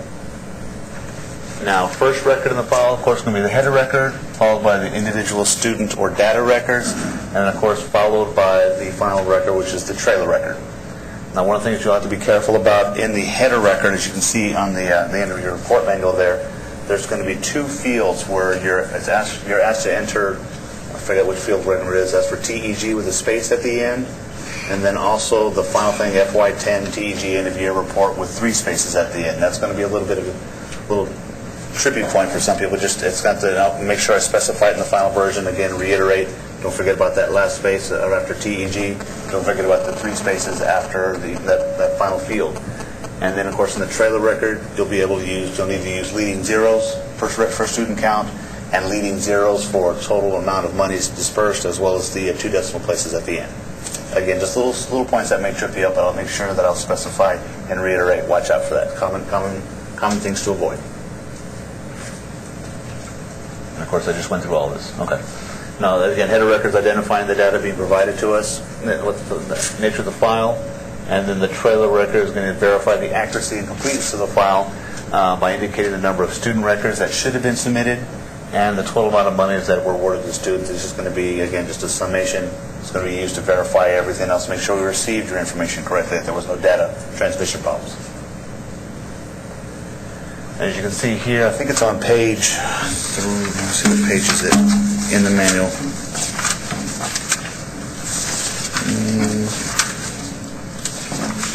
think it's on page 3 of the end of year manual. It's got all the full listing of the student records. It's on page 3, which is an idea of what some of the records are going to be. We're going to have a wide range of information that's being reported to us, and as I say, it's a detailed information about what's being collected and what information to report in each field is included in the manual. I've got to try to explain everything as best as I could, not only for me to understand it as I was doing it, but put in it so that it make it easier for you and your IT staff to follow along easier. Now, the most important field here is field number 38, which is the date student was offered the initial award. This is a very, very critical field. It's the date. The date that's entered into this field is what's going to determine which grouping the student belongs in, the original TEG or the 2006 TEG revised grouping. Now, the main reason for being careful with that, double, okay. The reason for that is, as we talked about before with error checking and stuff with the system, a lot of it's going to be based upon which grouping the student is in. If they're in the original grouping, they only need to meet institution staff requirements. However, if they're in the 2006 revised, they're going to have to, after 2 years, meet the 2.5 GPA minimum, 75% completion rate minimum, complete a certain number of hours per year minimum. So it's very, very, very important that we get an accurate date entered into this field. Otherwise, if it's off a little bit, it sets up which errors can be determined based on the information submitted for the student record. It's very, very critical. This is a very critical field. As you can see here, a lot of the program requirements and therefore error conditions will be different based on which grouping is going to be in. And I put a list here of some of the more important data fields that will be affected by whatever date is entered in field number 37. I said 38. Field number 38. Professional judgment, because the 2006 revised students are the ones that can have defined professional judgment and hardship provisions. Hours attempted, again, are they eligible for continuation award? There's that year limit for the 2006 revised grouping. And again, there's the completion rate, final GPA, and hours completed requirements for the 2006 revised group again. State FY of initial award is as follows, number 38, of course, followed by field number 39. Now, one thing that be a little thing that I point out here is be sure that you indicate in this field for which FY the award was offered, not in which FY the award was offered. I know a lot of times, as I'm learning, you send out your award letters in February or March for the upcoming year. Somebody who got an initial award this year got their award letter in March of 2009. Well, it was for the 2010 fiscal year, so you would enter 2010, not 2009. As in the example here, somebody was offered their IY award for FY08, but if they got the award in spring of 07, you had to make sure that you entered 2008, not 2007. As for which FY the award was offered, not in which. Another important aspect here is the student does have a Social Security number, you must enter it into field number 2. Social Security number is the standard by which all data reports are submitted to the coordinating board. It ensures data integrity and consistency. Now, if the student does not have an official Social Security number, what you would do is you would submit the same number that you use for the student when submitting your CBM reports and the FADB report. Consistency is key. In order for us to track a student's progress or eligibility, we need to be able to find that student's prior historical information. So again, 2 measures of success for the TEG program, persistence and time to graduation, require the matching of the year-end report to the data submitted through the CBM reports. Professional judgment. What we have here is broken down by the groupings. 2006 revised students, they have hardships for all the different staff requirements. It's written into rules and statute. For the original TEG program students, though, the only hardship we have is for enrolling for less than half-time due to impending graduation. That's the only one we have at this point in time for the original program students. And if I'm not mistaken, what I got here is that in the proposed rules, the only hardship provisions, professional judgment, is going to be, they're only going to be eligible for professional judgment that is a part of your institution's SAT policy. So as it stands right now, they can be granted a hardship professional judgment for enrolling less than half-time, but after the proposed rules, should they go into effect the way they're written, the only professional judgment they can get is whatever's a part of your school's SAT policy. You have to follow your own school's rules on that from that point forward. And again, it's such there. And any documentation for any professional judgment, it's always best to make sure you retain supporting documentation of the hardship of the judgment in the student's files in case, for auditing purposes, somebody needs definition, explanation of how and why you have it in the student's file. Okay, continuation award eligibility, as we discussed before. Initial award recipients must only be meeting your school's SAP requirements as to be determined as to whether or not they can receive their first renewal award. Original TEG program renewal students, again, they only need to be meeting your institution's financial SAP requirements. 2006 revised program renewal award recipients, that are the ones that have to be meeting the 75% completion rate, 2.5 GPA, and the 24 or 18 hours based on the classification. Those are the ones that affect that. Okay. Submitting the report. It's going to be submitted. Reports will be submitted to our agency via SFTP server, the Secure File Transfer Protocol server. You'll be using the same username and password that you've used for Texas Grant. If you don't have that information or can't find it or never had that set up, in the manual we have contact information of who can provide you with that information, provide you with the setup, the user ID and the password to get you set up on the system so you can submit the reports appropriately. Now, when you, processing the reports, I didn't finalize this, but I think it's like once an hour.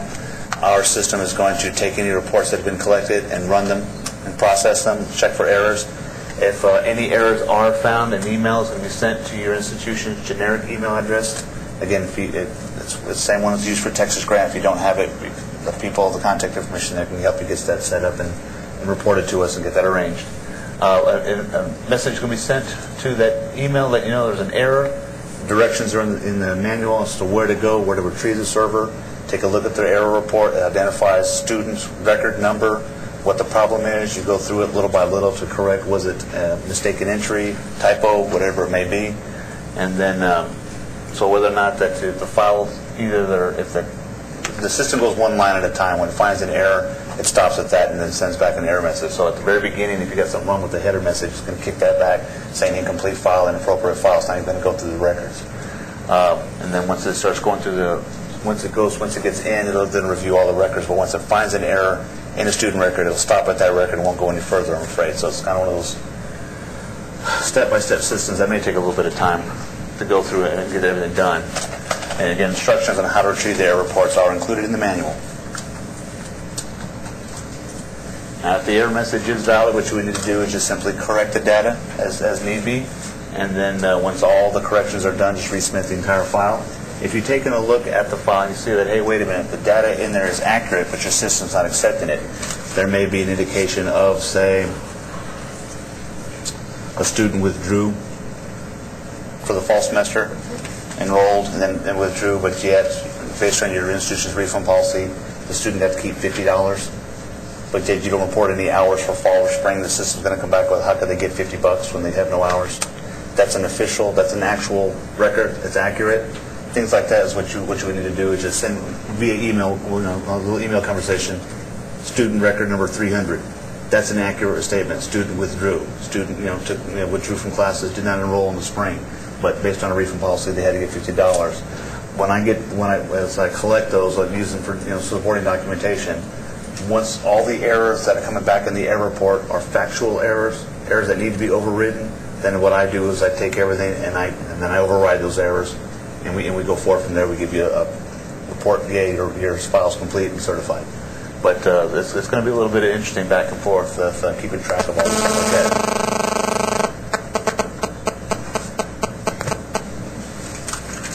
Okay. And but it's going to be back and forth. But I'm going to be there. I'm going to be helping you. It's going to be new for me as well. First time for myself for me to be doing this. We'll get it corrected. I'm going to be keeping track of everything. I'll make sure that we get the reports done properly. Again, this is why we're also taking 6 weeks. Part of it's for me. Yay. So, but we'll work through it. And so when it gets down to the point to where it's just everything, all the errors that are left need to be overridden, boom, I go from there. I take it from there. Once there are no errors in the file, certification form will be sent to that same generic email address. What you need to do is sign it, make a PDF document out of it, submit it back to me, and then that completes the process. Your file's corrected. Now your file is accepted. Everything else is good and certified. That kind of quick. Any questions on this one? I know it's a lot of information. I went a little fast through it.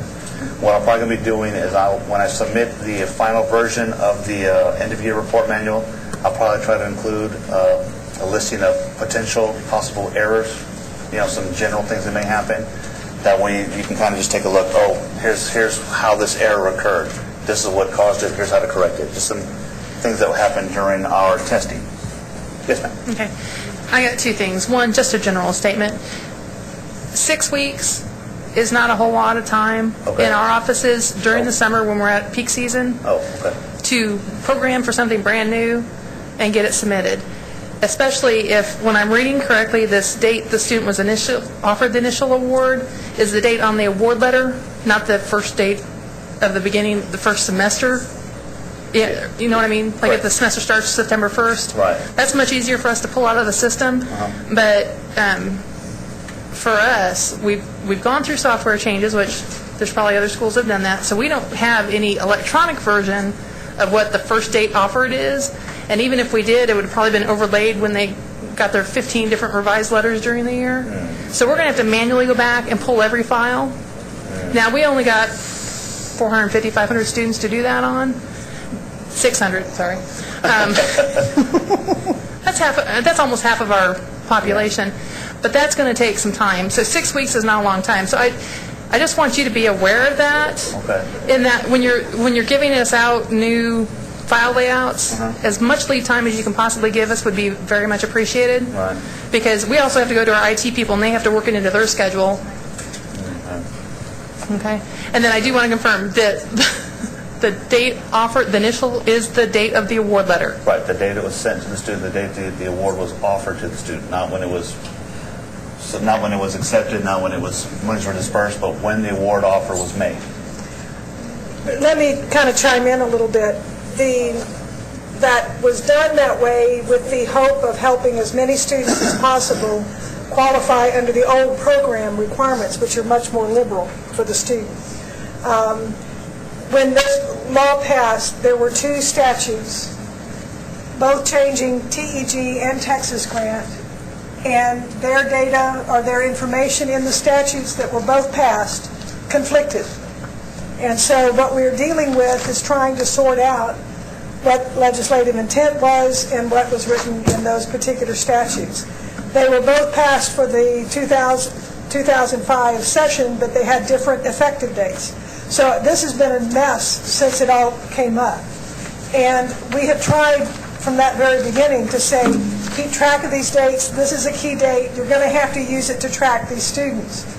Once we get them into the base, obviously, we're going to be this is the only year that's going to be this bad. But we know it's going to be bad this year. We would have given this whole thing to you much sooner, except it's taken our IT folk a long time to get us to the point where we can share it with you. So we understand what you're going through. I don't know what kind of flexibility we might have in the due date for having them come back in. We may be able to extend it later in the summer, but we don't know if that helps you or not. But give us some ideas of what would help other than not doing the report, and we will see what our options are. Jane, one thought might be, and I agree with Kathleen saying too, as far as this going on, because we have converted into another system. And so this is going back, and the way you record data is much differently. Particularly since this is a one-time only ask of data, like you're not going to do it from this point on, so why couldn't you put off one more year, then maybe all those folks will be gone. But the one thought is, professional judgment is a yes or no response. You're not asking what, just did you exercise it? Why not have yes or no, are you on the old TEG or the new? We have to support why they're on the old TEG, but why not make it a yes or no so you know what rule you need to be following rather than a date that may be much harder to gather. With us, we've already coded, the old TG has its own separate fund code. So once they've been on it, we're able to track it by the fund code. We just don't have that date there. And so that may be, a yes or no may be a lot better than a date if that's acceptable, at least knowing what rules that you need to follow. One of the purposes of that date is not simply to decide whether you're old or new program, but to decide the starting date of the 4 or 5 years if you're in, or 5 or 6 years if you're in the new program. So for that program, we've got to have a date specific to move forward from. What I would suggest, Dave, is send us an email with what you're talking about. I don't know if we have any options of changing it at this point for this year's report. We want to give you as much time as we can, but any of these kinds of changes delays our delivery of it to you. So The one advantage would be in this process, if we delayed it, did a yes or no, so you know what rules to follow, but the understanding that next year, you come in, we can start building that file now, rather than in the midst of, not only we're talking 6 weeks, we're talking about, we're getting returning awards out, new awards out. So you've got everything that's going on in the financial aid. Some of the schools here are converting to direct loans. And they're IT there, so there's an awful lot on the plates at this point. But if everybody knows up front, not just a few weeks ahead, we now know within 1 year, we have to have that date out there. Then we can start capturing that date and putting it out there. That's just my thoughts on that. Okay, well, we will look into our options of delaying the implementation of the report. But I'm not real optimistic, but we'll take a look at it. Glenda? Well, Jane, if you're just trying to track that, why couldn't we do the yes or no, like what Dave is saying? Why couldn't we do the yes or no, like what Dave is saying, and then put the date of our first award? Most of us have them coded as to what semester they started. Like if they started in fall of 2007, most of us could easily say, they started fall of 2007, and then you could track your satisfactory progress for the maximum time frame from that, couldn't you? But just the main problem is going to be, again, what she was talking about earlier, are those students the 2005, 2006 year? That's where we're going to have a problem. But you're talking about someone coming in 2007? In 7, we could tell you what date they started. I think most everybody could tell you that first date that they started with us, what semester. It's just the date of that award is hard to capture sometimes. Well, and the only time that the date of the award is relevant is in fiscal year '06. But that's a critical date for tracking eligibility for the 2006 revised TEGs. But if we told you yes or no, if they came in, like their date of award was before that date, and then we gave you an actual date of the first award, couldn't we track them that way? Send me an email with that suggestion. Let us look at it. Okay, let's start here. And Raphael, I don't mean to supersede you. Okay. You're saying the first award, but sometimes we could give the student an award and then we have to take it away, or they get some other additional aid and spring scholarship and they're over their needs, so we have to take it away. So really, even though we gave it to them, we awarded it to them, they didn't actually receive it because we had to take it away. But if you took it away, then if they didn't get any TEG monies, then they didn't get the award. Yeah, but it's in our system that we awarded it. So we track it that we awarded it. And that's what we're going by. You're saying the award that the date that they were awarded, not the date that it was dispersed or that they received it. Okay, silly us, we assumed if you awarded it, you gave it. No, sometimes you have to take it back. Yeah. But if you take it back, in situations, if you took it back and then did you re-award it to the student like the following year, or it just depends on first time? Yeah, we could have. Maybe the next year they're eligible for it. Yeah, would it be those students who you took it away from, never gave it back to them, they were never TEG recipients? You would have to report those students who, not the date you gave it to them, took it back, but the date you gave it to them again. That's their initial award date. Okay. When they kept the money. Yeah, that's what we're going with. What we're trying to do is come up with the date they were awarded the initial award that they got. Got it. And so if you awarded it and they didn't get it, then that's an irrelevant date as far as the system is, our system is concerned. Back in the back, there was a question? Yes, ma'am.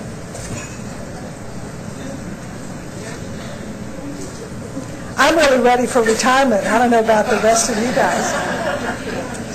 Well, we have I'm from SMU, and we have an 8-semester limit on our need-based grant and our need-based aid. Wouldn't most of our students in the 0506, isn't that a small population for most people? Who went beyond that? Is that what you're asking? Who were before the 2005-06 aid year? Well, see, the problem is that prior to 2005, you only had to be enrolled half-time. Right. So those students might have been enrolled for one semester, and they've got a long way to go before they lose eligibility. Yeah. We would love to do that. The other thing that's flashed through my head is that if we apply the new program requirements to everybody, then everyone in the old program is having to meet stiffer requirements, but from a state standpoint, we're protecting the program by having the stricter requirements. But I don't think we have the right, and I've looked at this as a way to simplify things. The problem is that we can't do that because that's overriding what's in statute, and that's having us override the legislature, and that's not an option. So we're trying to live within the requirements of statute, which says this group has these requirements, this group has a different set of requirements, and so forth. Here we go.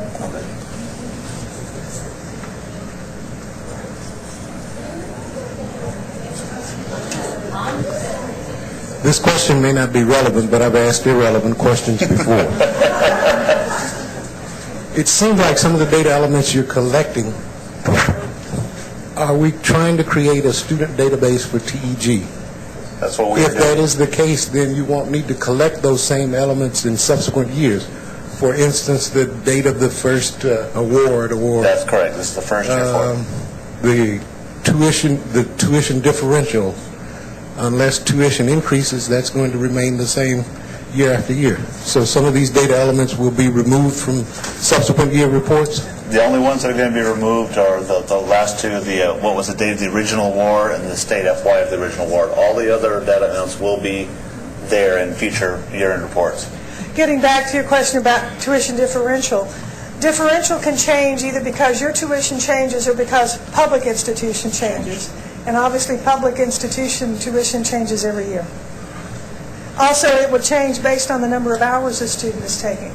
So most of these variables will change each year or can change each year for the individual. Yes, ma'am. One last question. You said that the date of the initial award will be removed for next year? That field will be removed, but we're going to hold on to the data. Okay. Then how are you going to track or are you planning to track the number of semesters a student has earned it? That's what we're going to be doing in terms of the 5 or 6 year limit of eligibility. We'll be using that to track that based on the IY date. In other words, for your initial students, you'll indicate a starting date, Or but offer date, what yeah. you're submitting now will establish that starting date for your ongoing students. Stop-outs, unfortunately, what the statute says is that your eligibility for TEG ends 4 years from the date you got your first one. Not that you have 5 years of eligibility, so you could have it here and then skip a year and take it 3 more years. It says your eligibility ends 5 years from the date you got your first one. That makes sense for undergraduates with tracking of the semesters because there's a certain limit of the years.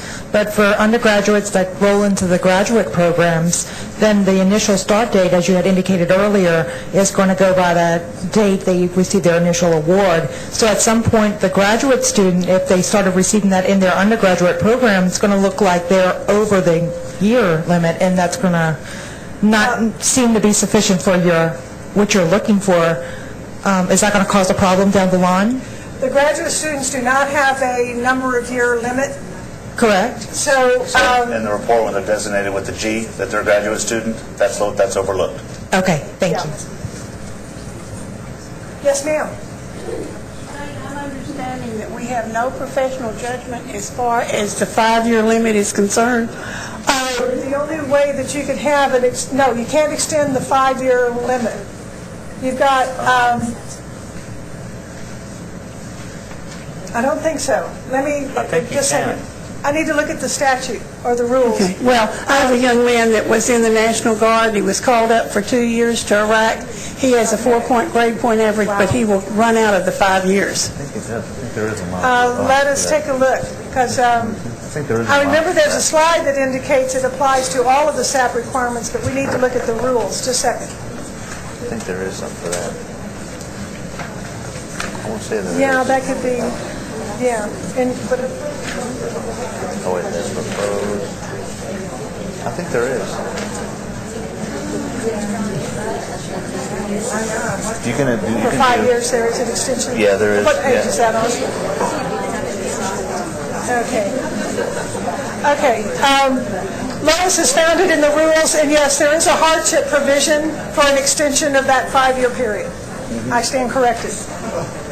If we keep talking, you'll have to correct me more often. I'm getting tired. Sorry. Jane, there was a really good question asked. Is this why you made cookies? Yes, actually, it's a bribe, and there's still some left. You're welcome to have them. But these kinds of reports drive us insane also. And we would not do this if we weren't required to do so by our auditors. And remember, the alternative is having you submit student data prior to us issuing you money that shows that these students are eligible for the award. So the year-end report, as much as a pain as it is, could be worse if we were having to go back and do that kind of pre-approval before issuing funds to you. That would not be worse? Really? I'm sorry, what? Okay. Okay. We could go back to having you submit applications. Okay. It's going to be an experience like giving birth. We've already gone through the first stages of that. We're in a learning curve. We will give you as much time as we can, depending on what the expectations are with our auditors. If we can extend the deadline beyond, is it July 1? July 15? Yeah. Right now, the due date to have it done is July 15th. If it were extended to August 1, August 15th, does that help? Why not after the FISAP? After what? We have to do our FISAP. Your FISAP is due in September? October 1st. October 1st, and then when do you do FADS? October 2nd. Well, no, when you can start it then, but you can, FADS is not due now until December 1st, you said. Okay. Somewhere in between that. So if we could, and I'm not saying we'll get permission to do this, if we can postpone the due date of the 2010 TEG year-end report. Now, this would be a one-time only aberration of the date, because in the future, this is going to be due like in May, because what we've got to do is just like with the Texas grant year-end report, we're trying to set up for the following year, okay? If we do delay this one to October, it would be a one-time accommodation to help you have more time for the programming and so forth. Yes, ma'am? Or if you could just leave the date the same, and then for schools who need the extra time, case by case like that, because of the switched deal, a lot of the students are in schools are going to be under constraints. So right. Maybe some can do it and some maybe not. Well, the fact that we put the deadline in October doesn't mean you can't submit it in July. Exactly. Right. So I'll promise you this. We'll see if we can delay it. We'll get you as late a date as we can on the due date of when that report comes in. We'll be taking cash donations at the door. One of the things you need to understand is that the legislature is meeting starting next January. And so this kind of data from this report is the kind of stuff that they ask for us every day. And so one of the purposes of the year-end report, as Raphael indicated early on, is to give us the data to provide to the legislature when they want it. So if we start October, that due date's going to be a drop-dead due date without much wiggle room to work out problems. And again, what we will do is give you as long a period open window to submit.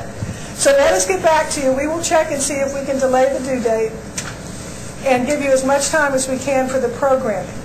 But this is your heads up, that you're going to have to do this. We think you're going to have to do it for this year.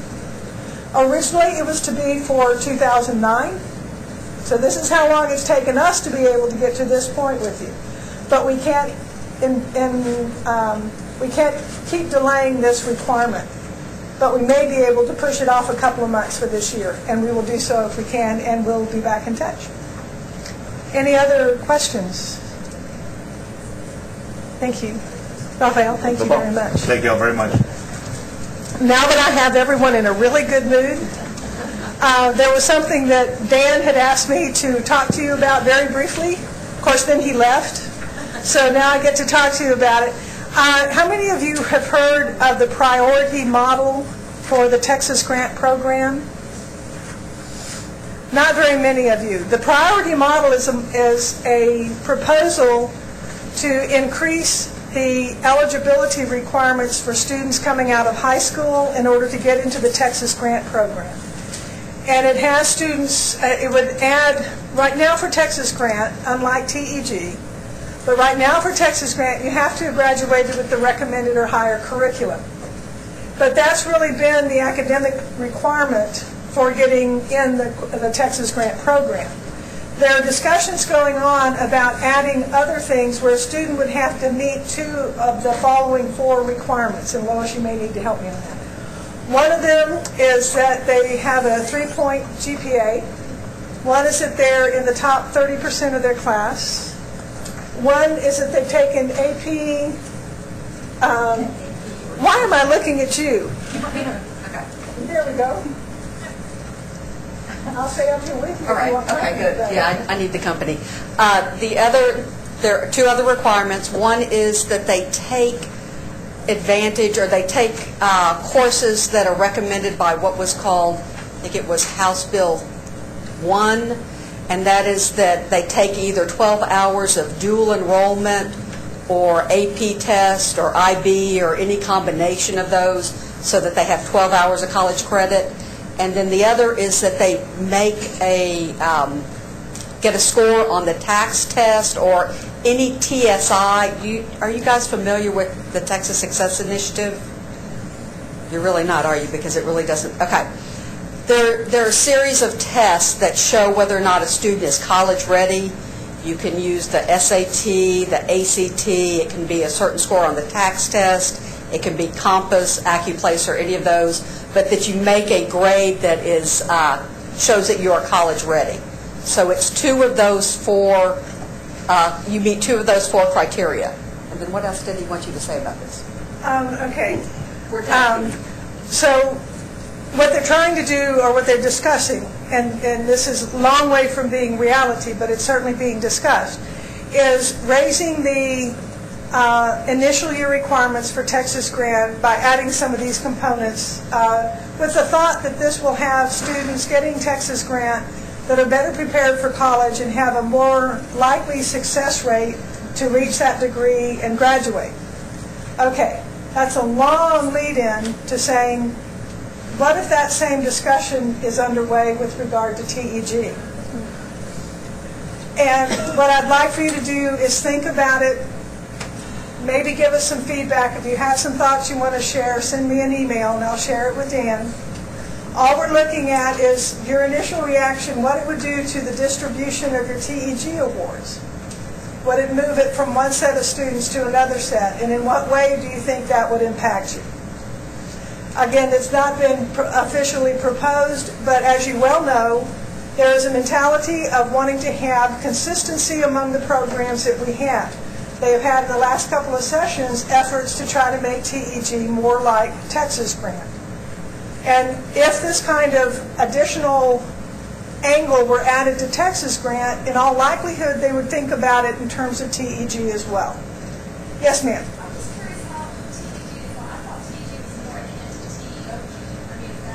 TEOG is for 2-year colleges only. It is similar to this in that you only have to be enrolled half-time. It's similar to the, TEOG is similar to the old Texas TEG, the old TEG. But the current TEG, in terms of numbers of years of eligibility, SAT requirements, those are all very similar to the Texas Grant Program. And there have been efforts to try to get those 2 programs as consistent as possible.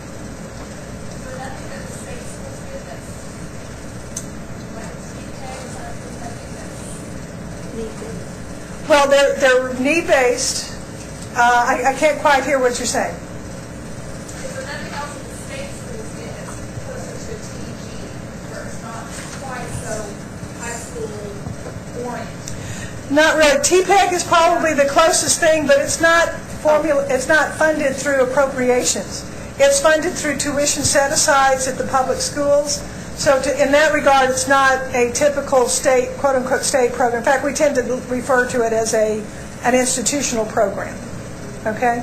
So I don't think we have on the state side something similar to Texas Grant, or the thing that's, to TEG. The most similar program we have is TEG to Texas Grant. Okay, so give this some thought, if you will. If you want to share your thoughts, feel free to send me an email, and I will pass it on up the line. Carol McDonald would like to say something. Just a moment. I think most of you haven't heard the term priority system, but you have heard the term need plus merit, and that's what Jane has been talking about. And you are all aware that you're submitting massive amounts of data to ICUT for this purpose, and we will be showing the coordinating board what the changes would be in who receives grants and all of those sorts of things, just to get your data into us, and we'll help you from there. Great. Yay. Anyone that can help gather it and bring it forward is a good move for us. Okay, we have one last session, official session, and then we'll let you get out of here. So we probably will have you out before 3:30. Lois Hollis was asked to talk a bit about the cost estimator and some other things. And you should have received a single handout when you got your book. It was not already in the book, but it was a separate one given to you when you registered. And here's Lois. Okay, I don't think my topic's going to be nearly as controversial as the other one, so this will be fun, and this is exciting, and this is new, and this is great. And it's getting late, I know. Okay, so last session, there was a bill passed by Senator Watson, Senate Bill 1764, and it mandated that all public institutions of higher education can have something on their website with that shows the cost of attendance, and the coordinating board was to prescribe what that was going to look like, give them a model. We worked with our financial aid advisory group and came up with what you see up here. And along with that, the statute said we should encourage private and independent institutions of higher education to look at this model and adopt it too. And what's behind this is they want students to be able to compare institutions on an equal footing. And so we've got instructions on how to fill this out so everybody fills it out the same way. But in addition to this, they said we were to come up with a tool for institutions to use to estimate the net price of college. And you guys have all heard about the net price calculator that you're required to have under HEOA. So, next slide, please. So we've come up with something, and we are testing it, and it is to be compliant with HEOA. We've talked to Bob Shireman at the Department of Education, told him what we are doing, and asked him if he would give his blessing to tell schools that adopt this that it would work for satisfying their requirements to have a net price calculator on their website. And verbally, he said yes, he wants to see it, which I don't blame him. And once we get that authorization, we will let everybody know about it. So what I wanted to do is kind of give you a demonstration of what this site is so you can see it. It is, remember again, it's in test. We're doing some tweaking to the some of the language out here, and we are also, Doris has helped us find an issue that has stopped us from going forward. But once we get that worked out, we will probably go out to everybody and say, okay, we'd like everybody to put your data in if you want to. And if you need a password, you'll contact Lynn, and we'll get your password to go out and do what you need to do. First, what I thought I'd do is I'd walk quickly through what the student will go through to get the net price, their net price, and then I'll show you the administrator suite so you can see how you get your data in there. It's really easy, and when it's finished and we're through testing, it's going to be really cool. I'm excited. Okay, so let's see how I've done here. Okay, here's the link, and I've got that, and I'm going to go there. Excuse me, I have to talk to myself while I bring these things up. Okay, so first thing the student sees is a disclaimer that pretty much says you still have to fill out the FAFSA, and this is just an estimation, and, don't take it to your financial aid office and ask them where your aid is. Okay. The cool thing about this is you can compare up to 3 schools. And I don't think there's data in any of these, so, what you see is going to be, you'll get the gist. Okay, so first you select your institution, next you select what kind of housing, and you've got the choice between on-campus, off-campus, and live at home. Okay. How old are you? We're going to say they're 18. We're going to say they're not married, and that they don't have any dependents. And just so you see, if there's all of these, let's see if any of these have anything different. Okay, no. Okay. Are you a U.S. citizen? We're going to make this easy. So yes, they are a U.S. citizen. Okay. Oh, that probably, okay. Okay, we're going to say their parents are married, $50,000 in income, and let's make sure I didn't put $500,000. Okay, earned by 2 parents. Let's say they paid $4,500 in taxes. There's more info. Student had some earnings from the summer, and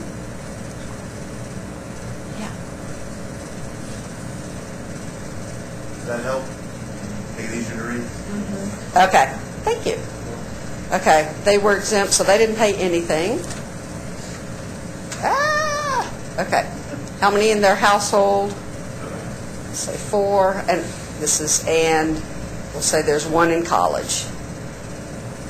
And now we'll submit. And, okay, let's see. So, supposedly you have the 3 colleges across the top. They're living it's on campus for all of them. Total cost here's tuition, fees, room, board, books, and other. Median grant would go here, which everybody, because HEOA says you have to put in the median grant amount, which we really don't like, because when you put in a set number, kids really think that is the amount they're going to get. So we've done also a range, because we think that's much better, because it lets them really know this is an estimate. This is not exactly what you're going to get. And so here's the estimated net cost after gift aid, and then how much, a range of what that kind of student would get in loans, and then the net cost after self-help. So you've got some information down here.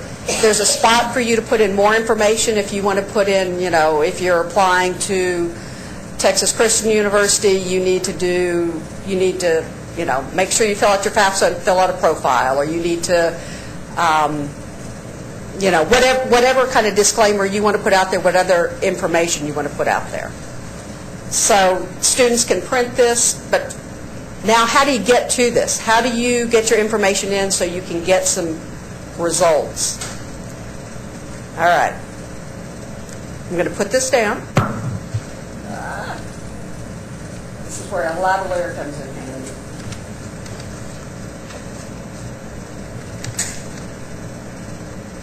Okay, so there's some help here and some information about, what this is about. And it tells you about your budgets. You're going to put in different awards for dependent, independent students.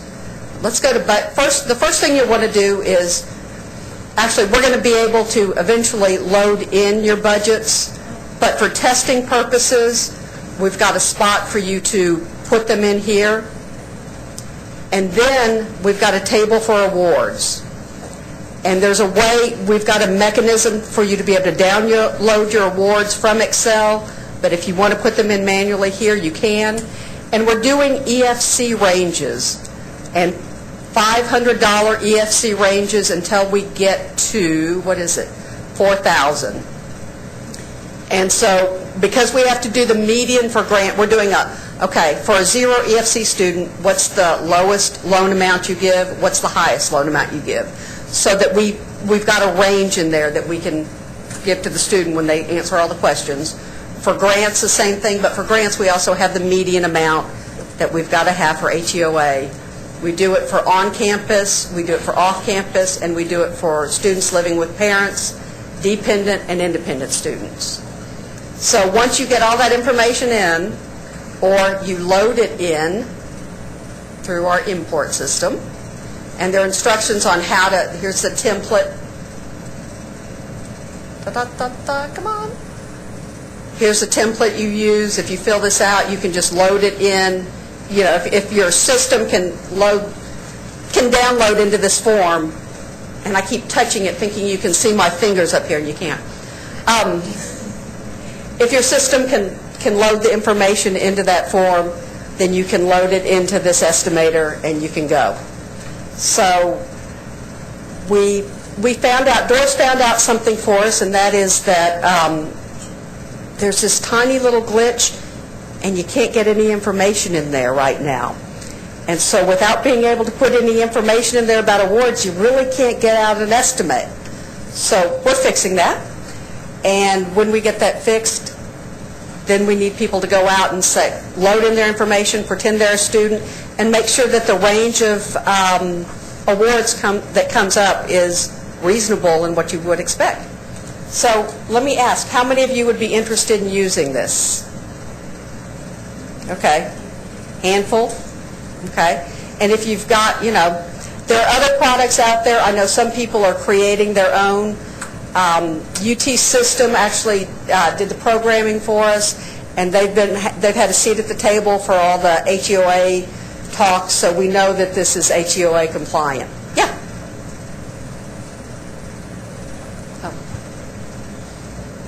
Thank you. I just have a quick question. I know there's a couple of net price calculators out right now. The federal one, College Board is now implementing or creating a new one, and now I'm seeing the state net price calculator. Right. Is the state one going to be required by the state schools, or? Yeah, the state schools will all be required to use this. Okay, so the College Board calculator is, I know it said it's going to be compliant with the federal, but really it hasn't addressed anything about state. So in essence, we're kind of looking at, since we use College Board at our school, we're kind of looking at needing more than one calculator on a site. Is that correct? Well, and it's up to you. I mean, the statute has the coordinating board encouraging private institutions to use this net price calculator. Private institutions have got to use a net price calculator that is compliant with DOE. We are. But then there's no other requirement beyond that. Okay, so we don't need a separate one for the state and a separate one for federal. You can use this one if you want to. Okay. If it saves you time, energy, money, whatever, it's there, you've got access to it. Okay. But if you prefer to use another one, or you prefer to use the DOE one, or make your own, that's okay too. Okay, we just want to make sure we were in compliance with the state requirements. Yeah. Okay, thank you. You are. Deborah? Another question? Back there? Oh, there you are.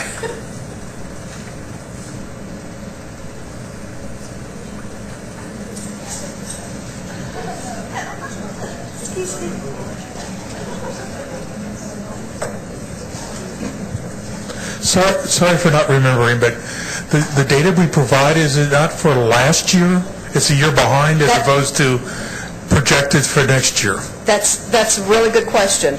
What we are doing is we're going to use the most recent budget information you have, and we're actually going to use if you can, the current year data, and if that's not what actually that is what we want to do, is use the current year data.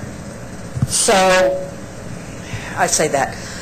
The data that will be put in the first time will be for the 2009-2010 academic year, with the budget being used for the 2010-2011. And I see Jackie shaking her head saying, don't do that.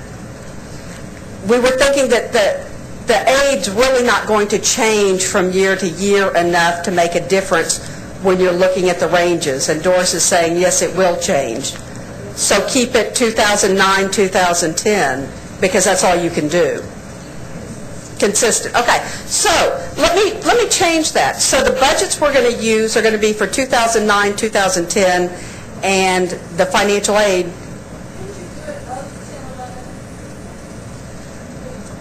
Well, we don't know. You don't know what the median aid is going to be for recipients for the upcoming year. You don't know. Do you? We do.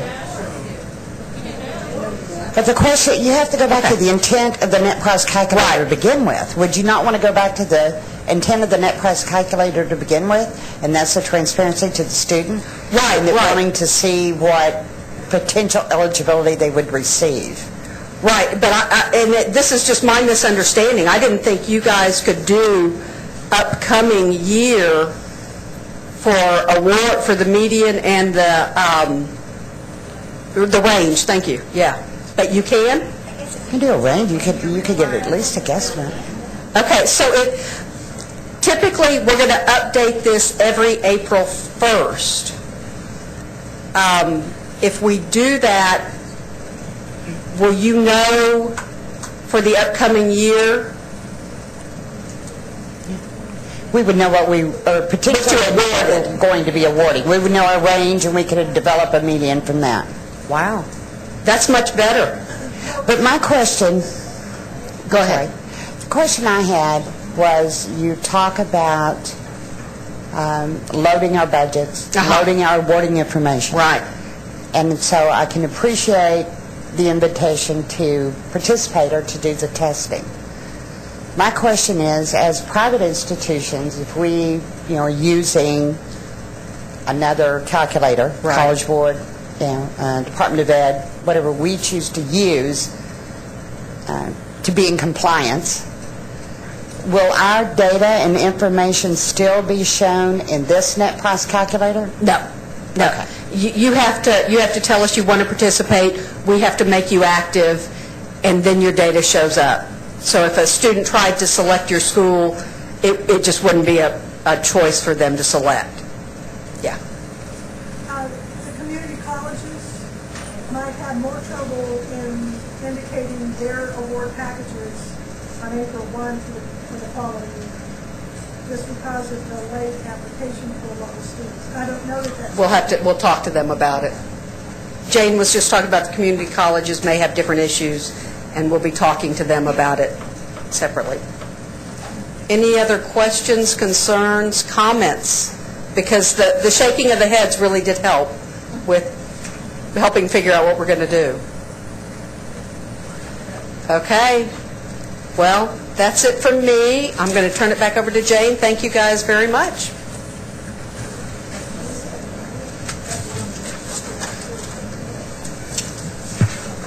Just one observation, and you can thank Elizabeth for this.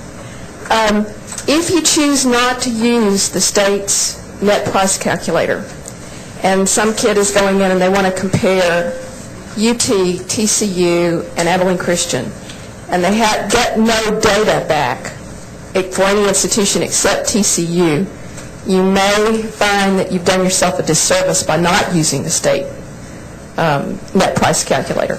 So the thing is to weigh really carefully what's in your institution's best interest in terms of using a calculator. You have options that the state institutions don't, but they may not be as great an option as you think they are. Thank you, Carol.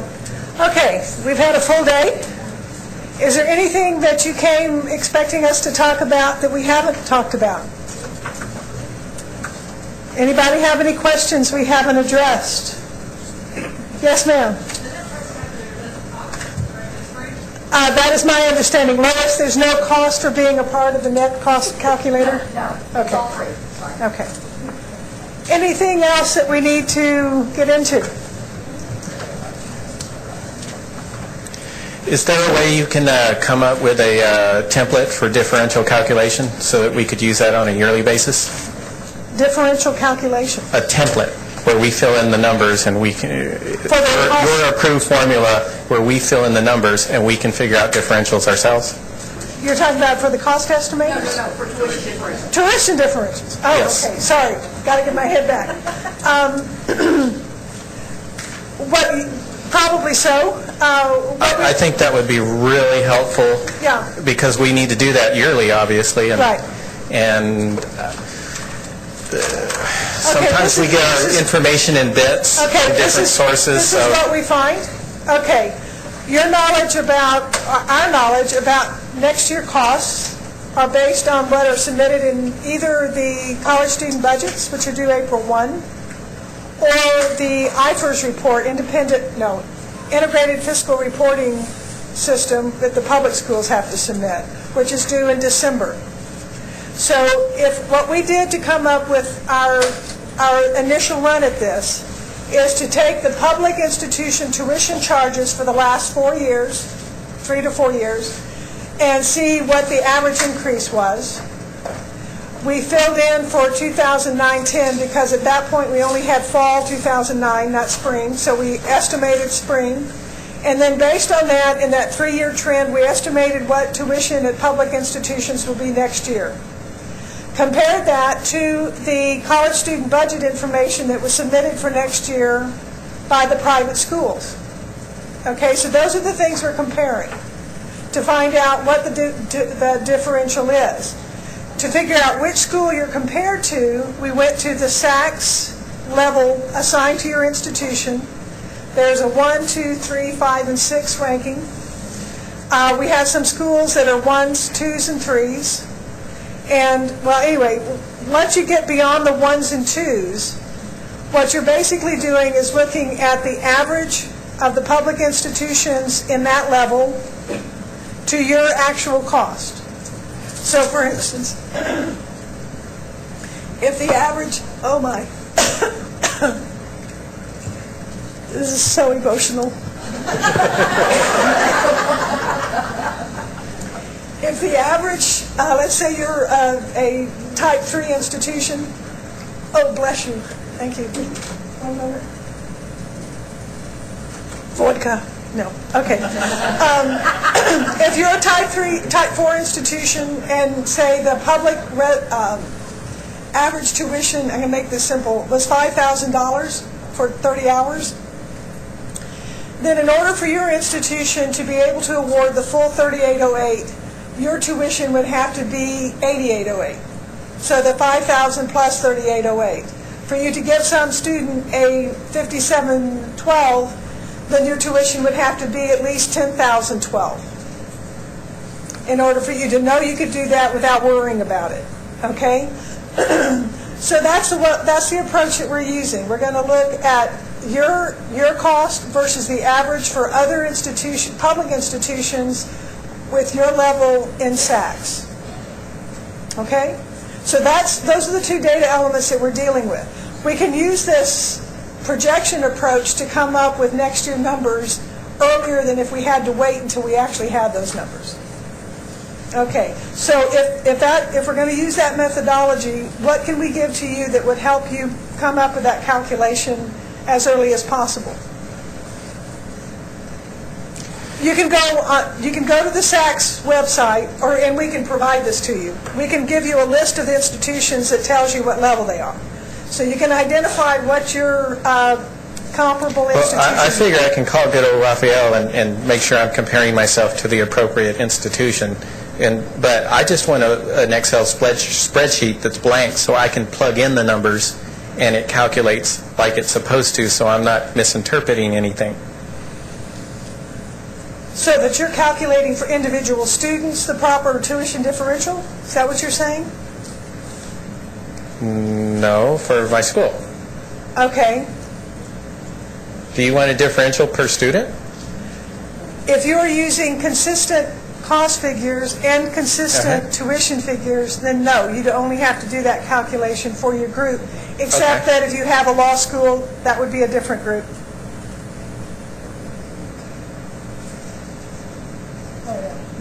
Okay. Carol is suggesting that I point out to you that we have out of the 42 schools in TEG, we have 4 that are having trouble with the limits. Okay, so the vast majority of you are going to find this is not going to cause you any difficulty at all. It is an academic. But it's an item I have to report on the, It is a statutory limit on the amount a student can receive. and it's part of the report I'm going to have to send in June, July? That's right. Yes, right, right. Okay, so let me suggest this. Obviously, I'm brain dead at this hour of the afternoon. If you would send me an email explaining what you're asking for, if we can create a template, we'd be glad to. We're not. This is not rocket science. What we did when I was talking to an institution during the lunch hour is we had what the 30-hour amount would be. We had for 24 hours, 18 hours, 6 hours, or whatever. So you could look and see if that student is taking 9 in the fall, 9 in the spring, their tuition differential would be this. Because this is what the public comparable average would be, and you compare it to your cost for 18 hours. And it's really straightforward. But if you could send me what you're asking for, and I'll try to articulate it in a better way.